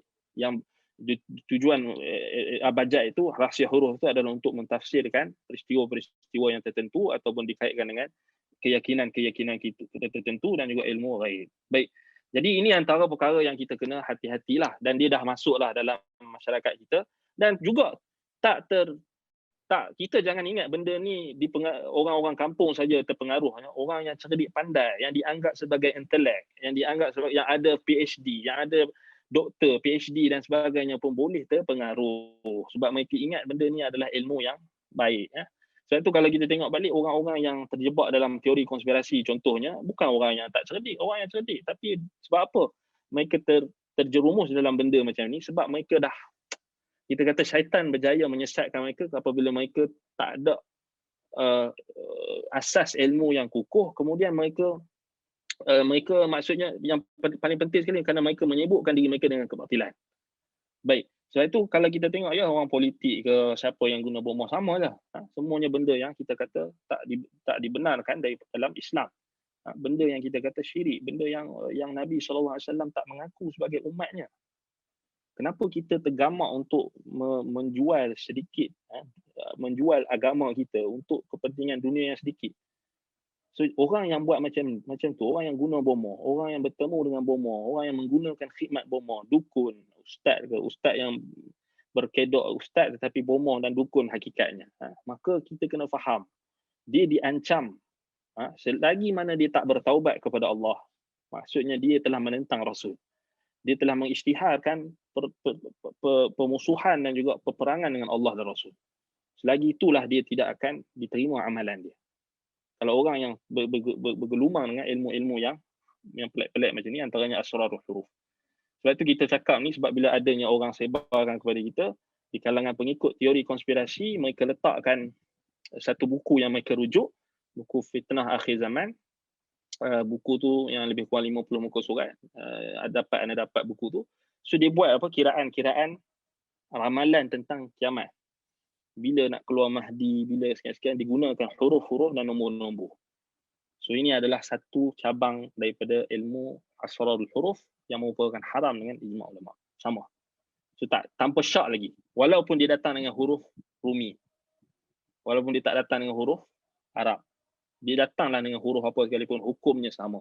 Seperti mana kata Ibnu Abbas, aku tidak melihat mereka ini adanya bahagian daripada Islam. Maksudnya dia kafir. Wal'iyadzubillah. Macam mana kalau orang tu terjebak? Maka dia wajib bertaubat, mengucap balik, mengucap 2 kalimah syahadah. Tak perlu pun ni kan, kalau dia dah menyebarkan benda tu, dia dah menyebarkan. Kalau dia setakat dia seorang-seorang, dia percaya macam tu, dia cukup dia seorang-seorang, dia tak perlu bagi tahu kat orang. Tapi kalau dia dah sebarkan kat orang lain, maka dia wajib bertaubat, dia isytiharkan taubat dia, dan dia juga wajib untuk menjelaskan kemungkaran yang dia telah sebarkan. Dia tak boleh dia senyap-senyap isytihar dia taubat saja macam tu, tapi orang yang dia dah sesatkan tu ramai, dia dah sebarkan benda tu. So ini yang kita kena hati-hati. Baik, jadi anda rasa cukup jelas kot kan dalam isu ni. Banyak lagi kalau nak tunjuk kat sini, contoh-contoh tu banyak sangat. Kalau kita nak tengok balik, sangat banyak. Macam mana tak sempat tunjuk yang Hindu tadi kan, dalam dijauhi kan, nama Siva, Brahma dan sebagainya tu. Wallahul musta'an. Baik. Jadi saya rasa cukup setakat itulah. Saya rasa kita dah jawablah soalan-soalan tu. Apa yang anda tak tahu tu, anda kata Allahu a'lam, anda tak sempat nak buat rujukan bagi pada soalan-soalan yang anda tak boleh jawab tu, anda tak tahu. Anda kena stop lah, tawakuh anda kata tak tahulah. Kita tak tahu, kita tak tahu kan. Baik, jangan kita mandai-mandai kan. Baik. Jadi anak rasa cukup saya kata. Kesimpulannya kita kena hati-hatilah yang apa kita macam mana kita apa kita punya tanggungjawab kita sebagai ahli masyarakat ni. Maksudnya kita wajib untuk mengembalikan masyarakat kepada ilmu yang sahih. Ilmu Al-Quran dan Sunnah mengikut kefahaman salaful ummah. Itu penting tu kenapa kita di Yayasan Ta'lim ni sangat menekankan apa? Kefahaman manhaj salaf, kefahaman salaful ummah. Sebab kita nak bagi tahu Al-Quran dan Sunnah, kalau kita tak faham ikut kefahaman sahabat, kita akan sesat. Sesat, confirm sesat. Bukan mungkin sesat, bukan. Confirm sesat kalau kita tak ikut kefahaman sahabat Nabi, kefahaman salafus salih yang ikut jalan sahabat Nabi. Allah Taala sebut dalam surah An-Nisa, "Wa man yushaqiqir rasul min ba'di ma tabayyana lahu al-huda wa yattabi' ghayra sabilil mu'minin nuwallihi kama tawalla wa nuslihi jahannam wa sa'at masira." Barang siapa yang menentang Rasul setelah datang kepadanya petunjuk yang jelas, Quran dan Sunnah dah jelas, wa yattabi' ghayra sabilil mu'minin, dan diikut jalan yang bukan jalan orang beriman. So kita nak tanya, belajar ilmu huruf ni jalan orang beriman ke bukan? Bukan jalan orang beriman. Dia adalah jalan orang-orang yang dimurkai oleh Allah, jalan penyembah bintang, jalan apa lagi? Jalan golongan Sabi'ah tadi kan, golongan Yahudi, kemudian golongan-golongan yang sesat. Jalan orang-orang yang sesat, orang yang dimurkai oleh Allah dan orang yang sesat. Bukan jalan orang beriman. Wa yushaqiqir rasul min ba'di ma tabayyana lahu al-huda wa yattabi' ghayra sabilil mu'minin nuwallihi kama tawalla. Kalau dia mula dah tak mau ikut jalan orang beriman, dia nak ikut jalan orang yang sesat. Jalan Yahudi tadi. Dia duk tuduh orang Yahudi, dia Yahudi. Dia yang ikut Yahudi. Teori konspirasi ni. Yang sampai tahap guna buku-buku yang ramal ni. Kalau dia setakat percaya ramalan-ramalan pengkaji yang biasa-biasa yang ada fakta sikit-sikit tu, boleh tahan lagi lah. Tapi ni kalau dia sampai tahap melibatkan apa? Ramalan benda gaib. Bila nak berlaku kiamat. Bila nak berlaku kiamat, mana ada orang tahu. Wa indahu mafatihul ghaib la ya'lamuha illa hu. So bagi Allah itulah sahaja perbendaharaan ilmu ghaib. Anak kunci ilmu ghaib hanya dimiliki oleh Allah. Dalam surah Al-Jin, Allah Ta'ala hanya sebut, Allah Ta'ala hanya bagi pengetahuan ilmu ghaib itu ghaib nisbi hanya kepada Rasul. Illa man irtada min rusul. Kecuali orang yang diredai oleh Rasul. Maksudnya, benda ghaib ni secara mutlaknya, Nabi-Nabi pun tak tahu bila berlaku kiamat. Yang mereka tahu tanda-tanda kiamat. So tanda-tanda kiamat tu pun mereka tak boleh nak bagi tahu exactly bila berlaku kiamat. Tak ada dalam hadis, tak ada dalam surah. Mereka tak tahu. Tiba-tiba orang yang lebih rendah kedudukannya daripada Nabi dan Rasul boleh tahu. Macam mana? Kan? Macam mana kita kata, apa logik dia? Menunjukkan mereka nak mendakwa mereka lebih hebat daripada Rasul, atau mereka mendakwa mereka Rasul. Bahaya. Sebab yang tahu tentang benda gaib ni, gaib mutlak Allah Ta'ala saja yang tahu. Gaib mutlak ni maksudnya bila berlaku kiamat. Allah Ta'ala saja tahu. Kan? Kemudian Nabi SAW bagi tahu usia, Nabi ada bagi tahu tentang usia umat ini. Nak dibandingkan dengan usia umat dulu. Nabi bagi tahu hanya ibarat macam ni, dua tangan. Kan? Kemudian dalam riwayat lain, Ibn Hajar Al-Asqalani sebut dalam Fathul Bari, so Nabi bagi tahu Allah Ta'ala takkan sia-siakan separuh hari daripada hari-harinya. So maksudnya, ulama bahas kan, hari di sisi Allah adalah 1000 tahun. Satu hari bersama dengan 1000 tahun. Di sisi Allah. Maksudnya, kata ulama, umat Muhammad ni, dia dah melebihi separuh hari yang Nabi predik tu. Yang Nabi bagi tahu Allah Ta'ala takkan sia-siakan umat Muhammad ni, umat ini walaupun separuh hari. Separuh hari itu adalah mengikut hari di sisi Allah. Satu hari di sisi Allah adalah 1000 tahun. Separuh hari maksudnya 500 tahun. Subhanallah, usia umat Muhammad ni mengatasi 500 tahun tu. Sebab kita dah masuk 1443 Hijrah. Kita dah 1000 tahun. Maksudnya yang Nabi bagi tahu tadi, Allah Ta'ala takkan sia-siakan 500 tahun. Maksudnya separuh hari itu 500 tahun daripada usia Muhammad, usia umat Muhammad. Maksudnya Nabi pun tak tahu bila umat Muhammad ni akan musnah, akan berlaku kiamat. So Nabi pun tak buat kiraan tau. Nabi hanya bagi tahu apa? Macam ni. Antara usia umatku dengan kiamat. 2 jari. 2 jari, dekat. Nak dibandingkan dengan umat-umat terdahulu. Okey, dekat. Kemudian ditafsirkan oleh Nabi lagi, maksudnya seperti Selepas solat asar sampai maghrib. So Nabi tak suruh sahabat kira tau. Kira berapa-berapa. Tapi Nabi bagi tahu mimbar di takrib. Ni nak bagi tahu berapa dekat, betapa dekatnya kita dengan kiamat. Tapi Nabi tak suruh sahabat kira tau. Sebab kalau nak kira, Nabi bagi perumpamaan tu 500 tahun. Baik, lepas 500 tahun, umat Muhammad masih ada. So ini menunjukkan Nabi SAW, wama yantiqu anil hawa in huwa illa wahyun yuha. Nabi tak ramal apa-apa. Nabi bagi tahu base pada wahyu. Kalau Allah Ta'ala kekalkan usia umat Muhammad ni, Allah akan rahmati mereka walaupun separuh hari. Maksudnya walaupun mereka hidup 500 tahun, mereka akan dirahmati oleh Allah. Kalau mereka hidup lebih pada 500 tahun lepas Nabi wafat pun, mereka akan dirahmati. Maksudnya itu. So tak ada apa-apa prediction, tak ada apa-apa Nabi nak predict bila berlaku kiamat. Kalaulah benda tu penting, Nabi dah suruh sahabat kira. Nabi akan kira first. Tapi tak ada. Itu juga membuktikan apa yang Nabi bagi tahu berdasarkan wahyu. Menunjukkan Nabi tak tahu berlaku kiamat. Bila? Exactly. Tepat. Separuh hari itu 500 tahun di sisi Allah. Kita usia umat Muhammad sekarang ni dah lebih 1,400 tahun. Itu menunjukkan apa-apa ramalan yang datang setelah itu, yang kata umur usia umat ni semua 6,000 tahun lah, yang Yahudi buat kiraan 6,000 tahun. So kalau kita kira balik dah lebih. Semuanya salah. Tak boleh ambil, kita tak boleh percaya. Semuanya batil. Sebab bukan kita diperintahkan untuk kira bila berlaku kiamat tu, kita diperintahkan untuk buat preparation, persediaan. Kiamat boleh datang bila-bila, tiba-tiba, faj'atan. Bukannya kita buat kira-kiraan kemudian kita sesat, kita berpaling daripada sunnah Nabi yang sahih, yang asalnya kita diperintahkan. Wal-'iyadzu billah. Baik, jadi ana rasa cukup setakat itu. Aku qauli hadza wa astaghfirullah li wa lakum. Subhanakallahumma wa bihamdika asyhadu an la ilaha illa anta astaghfiruka wa atubu ilaik.